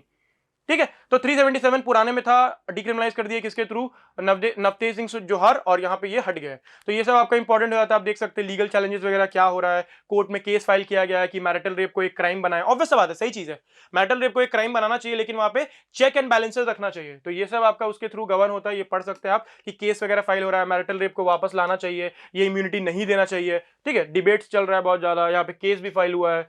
तो ये हर दूसरे दिन चलते रहता है। यहाँ पे क्यों गलत है क्यों सही आप देख सकते हैं, मैं ऑलरेडी आपको बता चुका हूं कि argument in favour of criminalising marital rape, क्यों क्रिमिनलाइज करना चाहिए, क्यों क्रिमिनलाइज नहीं करना चाहिए, तो ये भी आपका दिया हुआ है। ठीक है, तो दोनों आपका ग्राउंड्स दे सकते हैं कि आपका आर्टिकल कौन कौन सा वायलेट होता है, फंडामेंटल राइट हो गया, बेसिक अधिकार, ये सब, या फिर इसको मिसयूज किया जा सकता है। इसीलिए क्या बोलते हैं इसको हम लोग वो नहीं कर रहे क्रिमिनलाइज, आप देख सकते हैं फॉल्स केसेस के बेसिस पे। चलिए ठीक है, तो नेक्स्ट हम लोग देखेंगे जो आपका 6 टॉपिक है, 6 टॉपिक, या फिर हम लोग बोल सकते हैं नेक्स्ट टॉपिक इसके बाद होगा 7 टॉपिक। तो ये जो है आपका क्या बात कर रहा है कि 6 टॉपिक ये किस बारे में, कि decriminalising of adultery doesn't apply on armed forces. ठीक है, तो अडल्ट्री जो है वो आपका किस बारे में बात करता है, अडल्ट्री का मतलब क्या होता है, अडल्ट्री इज आपका कोई मैरिज है, तो मैरिज के रिलेशन में अगर आप बाहर किसी के साथ अफेयर रखते हैं, सेक्सुअल इंटरकोर्स करते हैं, तो ये आपका अडल्ट्री में फॉल करता है। ठीक है, तो अडल्ट्री एज अ लॉ जो है वो आपका बहुत रिलेवेंट होता है, और अडल्ट्री बहुत ज्यादा चर्चा में बना रहता है। तो ये हम लोग समझेंगे कि अडल्ट्री का मतलब क्या होता है, और यहां पे क्या बोलते हैं सुप्रीम कोर्ट ने क्या ये जजमेंट दिया है। ठीक है, तो ये चीजें देखते हैं हम लोग कि यहाँ पे क्या बोला है, सुप्रीम कोर्ट ने ये बोला है कि आर्म्ड फोर्सेस पे अडल्ट्री जो है डिक्रिमिनलाइज जो हो गया था कि उसको हटा दिए थे, ये अब अप्लाई नहीं होता है। मतलब अप्लाई होगा आर्म फोर्सेस पे, डिक्रिमिनलाइजेशन वाला कॉन्सेप्ट नहीं होगा। जैसे कि आप समझिए अडल्ट्री क्या होता है। पहले अडल्ट्री का मतलब होता है कि अगर कोई पार्टनर अपने अपने हस्बैंड अपने मतलब मैरिज के बियॉन्ड अगर जाके किसी दूसरे इंसान से के साथ सेक्सुअल रिलेशनशिप बिल्ड करता है, तो ये एक अडल्ट्री माना जाता है, अफेयर बोल सकते हैं बेसिकली। तो यहाँ पे ये जो है आपका अडल्ट्री को हम लोग क्या बोलते हैं, हटा दिए थे। और अडल्ट्री को हम लोग कैसे हटाए थे, 2018 में ही ये केस आया था, Joseph shine versus union of India. ये बहुत इंपॉर्टेंट केस था और इसको स्ट्रक डाउन कर दिए थे। क्यों स्ट्रक डाउन कर दिए थे, इसको अनकॉन्स्टिट्यूशनल बोल दिए थे। ठीक है, अनकॉन्स्टिट्यूशनल किसको बोल दिए थे, 497। तो दो चीज आप समझ सकते हैं, इससे पहले हम लोग जो पढ़ रहे थे 377 और 497, तो 377 आपका जो है वो भी हट गया, और आपका 497 है ये भी हट गया। तो ये आपका क्या बात करता है, वो तो अननेचुरल सेक्स था, ये आपका बात करता है कि अडल्ट्री। तो अडल्ट्री को क्यों हम लोग हटा दिए, ये हम लोग समझते हैं कि यहाँ पे क्रिमिनलाइज करते थे कि सजा मिलता था। तो किसको सजा मिलता था, यहाँ पे मेन को सजा मिलता था। अडल्ट्री अगर आप करते हैं ना, कोई वाइफ अगर चीट करती है, तो यहाँ पे हस्बैंड को सजा मिलता था, और ये गलत लॉ था, इसीलिए क्या बोलते हैं हम इसको हटा दिए थे। और यहाँ पे आप देख सकते हैं कि बहुत सारा केस वेस फाइल होने लगा उसके बाद कि यार अडल्ट्री नहीं है तो फिर ये गलत है। तो नहीं, अडल्ट्री हटा दिए, लेकिन ये समझिए कि यहाँ पे दिक्कत आ रही थी ना भाई। अगर अडल्ट्री था तो यहाँ पे लड़कों के खिलाफ ज्यादा मतलब वो अप्लाई किया जाता था। लड़कों को क्या बोलते हैं, फालतू में सजा दिया जाता था। फालतू में नहीं बोल सकते कि लड़कों को क्यों पनिश करना। यहाँ पे आप देख सकते हैं कि अडल्ट्री जो है, अगर आप किसी के साथ वो सेक्सुअल इंटरकोर्स करते वो तो समझ में आ गया, लेकिन यहाँ पे आपको पनिशमेंट किसका मिलता है, the law does not punish his wife. देख रहे हैं, तो यहाँ पे ये बहुत ज्यादा गलत लॉ था, और यहाँ पे wife is not protected from similar behaviour. यहाँ पे वाइफ को सजा नहीं मिलता था, बस हस्बैंड को मिलता था, इसीलिए 497 को हम लोग हटा दिए। 497 ऑफ आईपीसी हम लोग हटा दिए, किसके केस में, Joseph shine versus union of India. ये आपको पता होना चाहिए। और ये क्यों हटाएं, क्योंकि आर्टिकल 14 राइट टू इक्वालिटी, अगर लड़की को सजा हो रहा है तो लड़की को भी होना चाहिए, तो ये आपका उल्लंघन कर रहा था। Article 21 right to life and personal liberty, अरे भाई हम शादी में हम कुछ भी कर रहे हैं, तो यहाँ पे हम डाइवोर्स ले सकते हैं ना। अगर मेरा हस्बैंड या मेरी वाइफ जो है हम पे चीट कर रहा है, ठीक है, अगर वो अफेयर रख रहा है, तो हम डाइवोर्स तो ले ही सकते हैं अडल्ट्री के बेसिस पे, अफेयर के बेसिस पे, लेकिन उसको क्रिमिनलाइज क्यों करना। अरे भाई शादी का मैटर है। अगर तुम फॉर एग्जांपल यहाँ पे जो लिख दी है, लॉ को क्यों हटाए हैं क्या कि, क्योंकि मेरे पे यहाँ पे right to life and personal liberty है। हम किसी के साथ भी रह सकते हैं, हम किसी के साथ भी कोई भी पार्टनर चूज कर सकते हैं। देखे थे ना हमने देखा था ये चीज, राइट टू लाइफ में, लिव इन रिलेशनशिप में भी ये वाला कॉन्सेप्ट देखा था। तो यहाँ पे यही जो बात चल रहा था कि शादी के बाद अगर आप चीट करते हैं, ये करते हैं, तो ये गलत है, ये गलत है ऑब्वियसली। लेकिन यहाँ पे इसको क्रिमिनल ऑफेंस नहीं बना सकते कि आपको हस्बैंड को सजा हो जाएगा, वो जेल चला जाएगा, तो ये बहुत गलत होता है। तो अब हम इसको as a ground of divorce रखें, अडल्ट्री को as a ground of divorce रखें कि यहाँ पे अगर कोई हस्बैंड वाइफ में से कोई भी इंसान अडल्ट्री करता है, चीटिंग करता है, अफेयर करता है, तो यहाँ पे दूसरा इंसान वहां पे उससे डाइवोर्स ले सकता है, लेकिन उसको सजा नहीं होगा, उसको केस नहीं होगा, उसको जेल नहीं जाना पड़ेगा। और ये सब चीज आपका जोसेफ शाइन के केस में बहुत लेंथ में डिस्कस किया गया था, इसीलिए ये बहुत इश्यू बना था। तो दिक्कत क्या आ रहा है, हम लोग ये देखते हैं कि आर्म्ड फोर्सेज जो होते हैं, आर्मी आप समझ सकते हैं, आर्मी या आर्म फोर्सेस समझ सकते हैं, उनको बहुत रिस्पेक्टेबल माना जाता है और उनको एक अलग क्लास ऑफ पीपल माना जाता है, मतलब उनको सुपीरियर माना जाता है। आप देखते हैं ना कि आर्म फोर्सेस, मिलिट्री हो गए, ये सब हो गए, उनको क्यों माना जाता है अलग? आप देखते हैं ना कि वो कमांडोज टाइप वाला कॉन्सेप्ट की उनका जो जॉब है, उनका जो प्रोफाइल है वो बहुत रिस्पेक्टेबल है, अगर वो कुछ काम करते हैं तो यहां पे उनका इसमें आता है कि आर्म फोर्सेस को रिस्पेक्ट किया जाता है। तो यहां पे अगर कोई मान लीजिए सोल्जर अपने घर से अलग रह रहा है और वहां पे उसका कोई फेलो सोल्जर, मान लीजिए कोई आर्मी में है इंसान और उसका कोई फेलो आर्मी पर्सनल, उसका कोई दोस्त हो सकता है जो वहां पे रहता है, वो पीठ पीछे, मान लीजिए वो ट्रैवल करने कहीं और चला गया, कहीं बॉर्डर वॉर्डर पे, पीठ पीछे उसका कोई फेलो आर्मी मेट उसके साथ चीटिंग कर देता है, तो इस ऑफेंस को भाई बहुत ज्यादा सीरियस माना जाता है, क्योंकि भाई आर्मी जो है वो बहुत प्रोटोकॉल्स पे काम करती है, आपको पता होगा, और यहां पे आपको एथिक्स, ये सब आपको बहुत बेसिक बेसिक चीज जो है वो आपको मेंटेन करना पड़ता है। आप कुछ भी बोल सकते हैं, बताते ना कि कोई भी इंसान कुछ भी बोल सकता है, तो ऐसा आर्मी के केस में नहीं है। आर्मी वालों को अपना वर्ड तोल के मतलब बोलते हैं ना कि मेजर करके बोलना पड़ता है, वो किसी पॉलिटिकल पार्टी को ज्वाइन नहीं कर सकते हैं। तो ये सब जितना आपको देख रहे हैं कि प्रिविलेजेस मिलता है उनको, तो ये सब भी देख रहे हैं कि उनको रिस्ट्रिक्शंस भी लगाए जाते हैं। तो यहाँ पे अगर कोई आर्मी पर्सनल है और वो अगर अपने ड्यूटी की वजह से बाहर जाता है और उसका दूसरा कोई आर्मी पर्सनल उसकी वाइफ के साथ अफेयर कर लेता है या फिर सेक्सुअल इंटरकोर्स आप बोल सकते हैं, अडल्ट्री कर लेता है, तो यहां पे ये बहुत ज्यादा सीरियस ऑफेंस हो जाता है। इसीलिए आर्म फोर्सेस जो है, ये डिक्रिमिनलाइज जब हुआ था ना 2018 में, उसके बाद वो लोग सुप्रीम कोर्ट पहुंचे थे, पहले भी केस हुआ था, अभी दूसरा मैटर ये हम समझाएंगे। यहां पे आप देख सकते हैं तो वो कोर्ट पहुंचे और बोले कि आर्मी के लिए ये चीज डिक्रिमिनलाइज नहीं होना चाहिए, नॉर्मल पर्सन के लिए चलेगा, कोई दिक्कत नहीं है। अगर नॉर्मल पर्सन में कोई अगर हस्बैंड वाइफ है, वो नॉर्मल प्रोफेशन से है, वो कोई डॉक्टर इंजीनियर है, उनमें अगर मान लीजिए कोई चीटिंग करता है तो वो जस्टिफाइड है, जस्टिफाइड नहीं है मतलब वो वहां पे पनिश नहीं करेंगे उनको। लेकिन अगर आर्मी में आपने ये कर दिया तो आपने प्रोटोकॉल तोड़ दिया। प्रोटोकॉल तोड़ दिया मतलब कि आपको रिस्पेक्ट करना होता है अपने फेलो मेट्स का, फेलो मेट्स के हस्बैंड मतलब वाइफ का या बच्चों का, लेकिन आपने अगर उनके साथ अफेयर कर लिया, सेक्सुअल इंटरकोर्स कर लिया, मतलब आप बहुत ज्यादा एथिकली रॉन्ग है, ठीक है? तो आपको सजा होना चाहिए, आपको जेल होना चाहिए और आप आर्मी में रहना डिजर्व नहीं कर सकते। आप समझ रहे होंगे यहाँ पे थोड़ा लॉजिक साउंड कर रहा है इसके पीछे कि भाई 497 सबके लिए डिक्रिमिनलाइज हो गया है, नॉर्मल कपल्स के लिए, लेकिन आर्मी पर्सनल के लिए ये चीज को नहीं करना चाहिए, और इसीलिए क्या बोलते हैं, इसको चैलेंज किया गया था और यहाँ पे कोर्ट ने बोला बात तो सही है भाई, यहाँ पे आर्मी पर्सनल्स पे ये चीज नहीं लगेगा और यहाँ पे डिक्रिमिनलाइज नहीं लगेगा, और अगर आर्मी पर्सनल की कोई वो चीट वीट करते हैं तो यहाँ पे उनको सजा होगा। जो अडल्ट्री वाला ऑफेंस है इज स्टिल एन ऑफेंस, आप देख सकते हैं despite decriminalisation of civil life adultery still an offence under the Army Act 1950। Army Act बना गया है, उसमें ये है, नेवी एक्ट हो गया, एयरफोर्स एक्ट हो गया, military personnel can face disciplinary action for adultery under these law, तो उनको सजा मिल सकता है। तो ये सब आपका देख सकते हैं कि आर्मी पर्सनल्स को सजा मिलेगा, और ये कहां रिटन है, ये आप देख सकते हैं, ऑफेंस है उनके लिए, सब एक्ट में लिखा हुआ है। चलिए, तो ये आपका ये पूरा था ये आपका टॉपिक। नेक्स्ट हम लोग देखते हैं आपका 7 टॉपिक क्या बात करते हैं, ये शॉर्ट में इसको निपटाएंगे। ये जो आपका है पुराने टॉपिक से वो है, लास्ट केस में क्या हुआ वो तो आप समझ ही गए कि मान लीजिए कोई अफेयर वगैरह होता है, इन दैट केस क्या उसको पनिश करेंगे कि नहीं करेंगे, तो हाँ करेंगे। इसमें क्या बोल रहे हैं हम लोग कि मान लीजिए डाइवोर्स और मेंटेनेंस का बात चल रहा है, जैसे मैंने आपको बताया ना कि आपका अडल्ट्री जो है वो as a ground of divorce तो है ही, अभी क्या बोलते हैं ये क्रिमिनलाइज नहीं है, सजा नहीं मिलेगा, लेकिन ग्राउंड ऑफ डाइवोर्स तो है ही। तो इस पे एक दूसरा जजमेंट आ गया और ये जानना बहुत इंपॉर्टेंट है, और ये क्या हम समझते हैं, divorce comma maintenance and punishment in armed forces, how is adultery still relevant in law. तो यहां पे देख सकते हैं कि एक जवान खड़ा है और यहाँ पे एलमनी का वो जो है एलमनी मेंटेनेंस का वो जो लेटर लेके उसकी वाइफ या जो भी खड़ी है, तो यहाँ पे देख सकते हैं क्या बात कर रहा है, मध्य प्रदेश हाईकोर्ट का एक जजमेंट आया है। Recently the Madhya Pradesh high court ruled that the evidence of consensual sexual intercourse was necessary to prove adultery.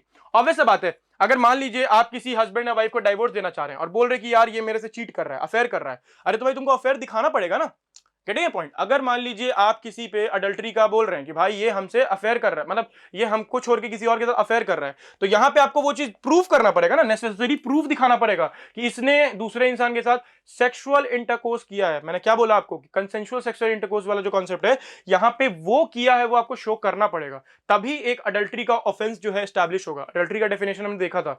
तो यहां पे ये बहुत इंपॉर्टेंट हो जाता है कि अगर आप डाइवोर्स भी क्लेम कर रहे हैं तो जो हस्बैंड है या वाइफ है जो भी है, उनको ये चीज दिखाना पड़ेगा कि यहाँ पे जस्ट बिकॉज किसी फीमेल ने किसी दूसरे मेल के साथ सेक्सुअल इंटरकोर्स कर लिया, या कोई मतलब रहते हैं, सेक्सुअल इंटरकोर्स नहीं रहते हैं, तो इसका मतलब ये नहीं कि अडल्ट्री है। यहाँ पे यही चीज डील किया गया कि सेक्सुअल इंटरकोर्स होना बहुत जरूरी है, और इसी के कारण जो है डाइवोर्स और मेंटेनेंस मिलेगा कि नहीं मिलेगा उस चीज पे क्वेश्चन उठता है। तो ये आपको समझ में आ गया कि डाइवोर्स के ग्राउंड में अडल्ट्री अभी भी रेलेवेंट है, और ये चीज हम लोग देख चुके हैं। तो हम देखते हैं कहां कहां कैसे फॉल करता है। तो आपका जो हिंदू मैरिज एक्ट है और आपका स्पेशल मैरिज एक्ट है, ये दोनों आपका क्या बात करता है, ग्राउंड ऑफ डाइवोर्स में आपका अडल्ट्री को रखता है। ठीक है, यहाँ पे लिखा हुआ है, अडल्ट्री वर्ड यूज नहीं किया गया, लेकिन लिखा है कि अगर कोई वॉलंटरी सेक्सुअल इंटरकोर्स करता है एनी अदर पर्सन, आप देख रहे हैं, with any person other than his spouse, तो यहाँ पे उसके खिलाफ अडल्ट्री के केस में वो डाइवोर्स क्लेम कर सकता है। ठीक है, तो नेक्स्ट हम लोग देखते हैं सेक्शन 13 जो है आपका, सेक्शन 13 अगर हम लोग बात करें of the Hindu marriage act and section 27 of the special marriage act, इसमें अडल्ट्री को बताया गया, देख रहे हैं ये चीज को। ठीक है, तो अडल्ट्री वर्ड यूज नहीं किया लेकिन बोला गया है। तो यहाँ पे हम लोग समझते हैं कि इंपॉर्टेंट क्यों है, और आपका जो है अडल्ट्री में जो मेंटेनेंस का कॉन्सेप्ट है, मेंटेनेंस कब कब मिल सकता है, एलिमनी कब कब मिल सकता है, मेंटेनेंस क्या होता है, एलिमनी क्या होता है, इसको भी हम लोग शॉर्ट में समझेंगे। ठीक है, तो अडल्ट्री का जो आपका बात कर रहे हैं यहाँ पे, जो बहुत पुराना जजमेंट है यहाँ पे, दिल्ली हाई कोर्ट का बात कर रहा है, तो ये सब देख सकते हैं। लेकिन सेक्शन 125 मेंटेनेंस, आपको पता है ना कि अगर मान लीजिए कि हस्बैंड और वाइफ का डाइवोर्स होता है, तो यहाँ पे एक हस्बैंड एक वाइफ, ठीक है, तो एक इंसान अगर दूसरे इंसान से सेपरेट होता है, तो यहाँ पे एक इंसान को दूसरे इंसान को मेंटेनेंस देना पड़ता है, उसको पैसा वैसा देना पड़ता है ताकि वो अपने आप को मेंटेन कर सके। तो ये दोनों साइड से हो सकता है, हस्बैंड भी वाइफ को दे सकता है और वाइफ भी हस्बैंड को दे सकती है, डिपेंडिंग ऑन द नेचर। लेकिन मोस्ट कॉमन जो है वो हस्बैंड ही देता है वाइफ को, क्योंकि वो केपेबल होता है अर्न करने के लिए। तो यहाँ पे आप देख सकते हैं कि आर्टिकल 125 जो है वो भी आपका मेंटेनेंस का बात कर रहा है, और आर्टिकल 125 सीआरपीसी ये भी बहुत इंपॉर्टेंट हो जाता है, क्योंकि ये भी आपका क्लैट में पूछ सकता है, बहुत बार ये चर्चा में बना रहता है कि यहाँ पे बात कर रहा है कि आपको हिंदू लॉ या मुस्लिम लॉ में तो आपका मेंटेनेंस मिले ना मिले वो तो अलग बात है, ठीक है, लेकिन 125 सीआरपीसी का बात करें तो यहां पे बोल रहा है कि आपको मेंटेनेंस यहां भी मिलता है। 125 सीआरपीसी में किसको किसको मेंटेनेंस मिलता है समझते हैं, किसी एक वुमेन को, ठीक है, एक वुमेन को, और फिर क्या बोल सकते हैं, एक पेरेंट्स को बोल सकते हैं, पेरेंट्स को, या फिर नेग्लेक्टेड पेरेंट्स, नेग्लेक्टेड वुमेन, या फिर नेग्लेक्टेड पेरेंट्स, या फिर नेग्लेक्टेड चाइल्ड। इन तीनों में से अगर कोई भी इंसान को कोई भी दूसरा इंसान मेंटेन करने से, पैसा वैसा देने से, या फिर फॉर एग्जांपल उसके रहने खाने का जो खर्चा होता है वो देने से मना करता है, तो वो दूसरा इंसान किस में फॉल कर सकता है, मतलब इन तीनों इंसान जो है वो तीन इंसान 125 में केस कर सकते हैं उनके खिलाफ कि भाई हमको मेंटेनेंस चाहिए, हमको जीने के लिए रोटी कपड़ा मकान जो जरूरी होता है उसके लिए पैसा चाहिए, और ये आपका 125 सीआरपीसी में गिवन है। तो वुमेन, पेरेंट्स और चिल्ड्रन, इररेस्पेक्टिव ऑफ कि उसके हिंदू लॉ में मुस्लिम लॉ में क्या लिखा है उससे फर्क नहीं पड़ता है, कोई भी वुमेन, कोई भी पेरेंट्स, कोई भी चिल्ड्रन, वो अगर नेग्लेक्ट किया जाता है, उनको मेंटेन नहीं किया जाता, तो सेक्शन 125 में उनको मेंटेनेंस क्लेम कर सकते हैं। लेकिन आप देख सकते हैं सेक्शन 125 क्लॉज 4 क्या बोलता है, no wife shall be entitled to receive maintenance from her husband under section if she is living in adultery. देख रहे हैं यहाँ पे अडल्ट्री कर, अगर आप अडल्ट्री के साथ रह रहे हो तो आपको मेंटेनेंस नहीं मिलेगा। क्यों मिलेगा, अगर आपने धोखाधड़ी किया है, अगर आपने चीटिंग किया है, तो यहाँ पे आप कौन से बेसिस पे मेंटेनेंस मांग रहे हैं, समझ में आ रहा है आपको। तो मेंटेनेंस का पूरा कॉन्सेप्ट समझ में आया, मेंटेनेंस आपको मिलता है, लेकिन अगर आपने अडल्ट्री किया है तो यहाँ पे मेंटेनेंस नहीं मिलेगा। नो वाइफ लिख दिया यहाँ पे, आप देख सकते हैं। तो दिस इज वेरी इंपॉर्टेंट और ये आपको पता होना चाहिए। तो नेक्स्ट हम लोग देखते हैं कि यहाँ पे क्या जो इंपॉर्टेंट है, इस केस में क्या हुआ। इस केस में वही वाला कॉन्सेप्ट पूरा चल रहा था। तो यहाँ पे इस केस में क्या हुआ, in the Madhya Pradesh high court case, the husband had claimed that his wife was engaged in a love affair, ठीक है, with another man. The high court refused to interfere with the past order directing him to pay maintenance. तो इससे पहले क्या हुआ था ना, जब मध्य प्रदेश हाईकोर्ट में केस आया उससे पहले जो हस्बैंड को बोला गया था कि तुम अपनी वाइफ को मेंटेनेंस दो, तो मध्य प्रदेश हाईकोर्ट क्या बोलता है कि यहाँ पे there was no proof of his wife having sexual intercourse sex with another person and held adultery necessary means कि एडल्ट्री का मतलब नेसेसरी मींस क्या होता है, सेक्सुअल इंटरकोर्स। अगर सेक्सुअल इंटरकोर्स नहीं हुआ है, इन दैट केसेस ये एडल्ट्री नहीं है, धोखाधड़ी नहीं है। जस्ट बिकॉज कोई मेल फीमेल मतलब रह रहा है साथ में, या वो आपस में बात कर रहे हैं कोई भी चीज, तो यहाँ पे इसका मतलब ये नहीं कि वो अडल्ट्री होता है। चीटिंग का मतलब होता है सेक्सुअल इंटरकोर्स, ठीक है। Even if a wife is having a love and affection towards somebody else without any physical relation, then by itself can not be sufficient to hold that the wife is living in adultery. बोला मैंने आपको कि यहाँ पे just because कि कोई अगर wife है वो दूसरे की तरफ अपना अफेक्शन दिखाती है, लव दिखाती है, लेकिन उनका कोई फिजिकल रिलेशनशिप नहीं है, तो क्या ये अडल्ट्री होगा? तो नहीं, ये अडल्ट्री नहीं होगा। ये बहुत इंपॉर्टेंट कॉन्सेप्ट आपको समझना पड़ेगा ये चीज, ठीक है। तो इस पे आपका क्वेश्चंस बन सकता है, और ये आपका अगर पैसेज फ्रेम करके देता है तो अडल्ट्री आप देख सकते हैं दो लॉज में रेलेवेंट हो गया। तो यहां पे आप देख सकते हैं कि एक्सेप्शंस जो इसका बात कर रहे हैं ये सब दिया हुआ है। आर्मी में जो हमने इससे ऊपर पढ़ा है तो इसको ज्यादा डिटेल में डील नहीं करेंगे कि ये एक्सेप्शन है, ठीक है। एक्सेप्शन किसके लिए, कि ये आपका आर्मी नेवी के लिए एक्सेप्शन होता है, क्योंकि उनका जो क्लासेस है उनको हाई क्लास में माना जाता है and they are superior. Army personnel जो है उनको सुपीरियर माना जाता है। चलिए, तो नेक्स्ट देख सकते हैं हम लोग कि ये जो आपका है पूरा जजमेंट दिया हुआ है और ये एक्सेप्शन है, देख रहे हैं। Centre argue the arm forces should be governed by the law. तो अडल्ट्री जो है वो अभी भी किसके लिए वैलिड है, आर्म फोर्सेस के लिए। चलिए, नेक्स्ट जो है आपका इंपॉर्टेंट जजमेंट है, ये बहुत ज्यादा इंपॉर्टेंट चल रहा है, एडवोकेट अमेंडमेंट बिल। अगर हम लोग देखे होंगे, अगर आपने देखा होगा सोशल मीडिया पे हर जगह फरवरी जनवरी के टाइम में एक बिल आया था एडवोकेट्स के लिए, और वो काफी ज्यादा चर्चा में बना हुआ था। और यहां पे वो बिल क्या बात करता है उसको हम लोग शॉर्ट में समझेंगे। और इसके खिलाफ जो है बहुत सारे एडवोकेट्स ने सड़क पे आके, रोड पे आके, या फिर बोल सकते हैं कोर्ट प्रेमाइसेस में प्रोटेस्ट किया था। वो केस लड़ने से मना कर दिए हैं, वो बोलते हैं हम केस नहीं लड़ेंगे। और नहीं लड़ेंगे तो क्यों नहीं लड़ेंगे, आप देख सकते हैं, क्योंकि यहां पे एक अमेंडमेंट बिल आया है 2025 में, और ये किस बारे में बात करता है बिल, और ये कैसे कैसे गलत है, इसके कारण जो एडवोकेट्स है वो विरोध कर रहे थे। तो विरोध क्यों कर रहे थे ये हम लोग देखेंगे। तो विरोध के कारण क्या हुआ ये समझ सकते हैं कि जो यूनियन एंड लॉ मिनिस्टर है, ठीक है, union ministry of law and justice जो है, वो जो बिल लाया था उसको विड्रॉ कर लिया। जितना प्रोटेस्ट हो रहा था ना, यहां पे आप देख सकते हैं, following the strike by the lawyer and objection from the bar council.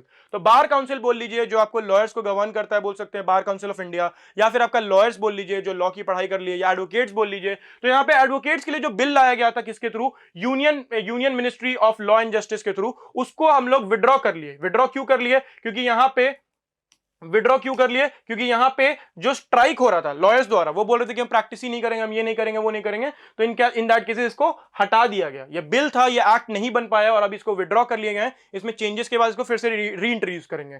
तो यहां पे इसमें क्या क्या चीजें इंपॉर्टेंट कॉन्सेप्ट है वो हम लोग समझेंगे, और इसको क्यों मतलब विरोध किया जा रहा था इसका, ठीक है। तो यहां पे बहुत सारा नेशनल वर्ल्ड वाइड प्रोटेस्ट हुआ था। क्यों, क्योंकि यहां पे एक्सेसिव पावर जो है वो गवर्नमेंट के पास दिया जा रहा था। ऐसे अभी क्या होता है कि भाई, अभी जो आपका एडवोकेट्स का बोल सकते हैं कि बार एसोसिएशन या बार काउंसिल, इसमें क्या होता है कि एडवोकेट्स ही रहते हैं ना, जितने भी एडवोकेट्स रहते हैं वही आपका बार काउंसिल में या स्टेट बार काउंसिल में रहते हैं। तो यहां पे अभी हम लोग क्या कर रहे थे, जो ये सरकार लॉ लेके आया था उसमें क्या कर रहा था कि जितना भी पावर है बार काउंसिल से, और जो स्टेट बार काउंसिल है जो एक पर्टिकुलर स्टेट में रहता है, कोई भी हाई कोर्ट हो गया कोई भी, तो यहां पे उनसे जो उसका अधिकार है वो छीन रहा है, ठीक है। तो उनसे वो उनका अधिकार छीन रहा है, और गवर्नमेंट अपने हिसाब से लॉ बनाना चाह रहा है। तो गवर्नमेंट क्या क्या लॉ बनाना चाह रहा था वो हम लोग देखते हैं, और वो कैसे कैसे गलत है वो भी हम लोग समझेंगे। तो इसके कारण जो बहुत विरोध हो रहा था कि बार काउंसिल का पावर छीन रहा है, कौन छीन रहा है, गवर्नमेंट छीन रहा है, ठीक है। और यहां पे एडवोकेट्स को किस एक्ट के थ्रू गवर्न किया जाता है इंडिया में, पहले वाला एक्ट है ये, एडवोकेट एक्ट 1961। तो इसको अमेंडमेंट करने का बात चल रहा था, तो ये देख सकते हैं। चलिए, तो यहां पे हम लोग समझते हैं की प्रोविजन, क्यों यहां पे चैलेंज चल रहा है। तो government influence over the bar council of India. तो यहां पे गवर्नमेंट जो है अपना पावर एक्सरसाइज कर रहा है बार काउंसिल पे, कि लॉयर्स को या एडवोकेट्स को अपने हिसाब से अपना मनमर्जी नहीं चलाने दे रहा है। मनमर्जी वाला कॉन्सेप्ट नहीं बोल सकते, यहां पे उनका कोई भी राइट है वो छीन रहा है। क्या, गवर्नमेंट हर एक चीज को क्रिमिनल ऑफेंस बना रहा है। जैसे कि देख सकते हैं यहां पे क्या लिख रहा है कि bill proposes allowing central government to nominate up to 3 members to the BCI. तो यहां पे मान लीजिए अगर गवर्नमेंट बीसीआई में मेंबर अपॉइंट करेगा, बीसीआई मतलब बार काउंसिल में, आपको नहीं लगता कि सरकार कंट्रोल कर रहा है बार काउंसिल को, जबकि एक एडवोकेट वाला बॉडी है। तो ये एक तरीके से गलत माना गया है। Currently the BCI is independent body. मैंने आपको बोला ना कि बार काउंसिल एक इंडिपेंडेंट बॉडी है, और यहां पे वो लीगल प्रोफेशनल को, एडवोकेट्स को रेगुलेट करते हैं, उनका अपॉइंटमेंट, उनका जो भी है, मान लीजिए एडवोकेट से रिलेटेड कोई भी केस चल रहा है, कुछ भी हो गया, तो एडवोकेट्स को रजिस्टर करना है, उनको रजिस्टर करना। फॉर एग्जांपल कि अगर आप लॉ कर लेते हैं, 5 साल का आपने लॉ कर लिया, क्लैट हो गया आपका, किसी एनएलयू में सिलेक्शन हो गया, यहां पे 5 साल का आपने लॉ कर लिया। उसके बाद अगर आप एज अ एडवोकेट कोर्ट में जाके प्रैक्टिस करना चाहते हैं, बहस करना चाहते हैं, केस लड़ना चाहते हैं, तो यहां पे यू कैन सी कि आपके पास ये राइट होता है, आप लड़ सकते हैं। लेकिन उससे पहले आपको रजिस्टर कराना पड़ता है। रजिस्टर मतलब आपको एडवोकेट का लाइसेंस लेना पड़ता है। तो वो लाइसेंस कौन देता है, आप देख सकते हैं,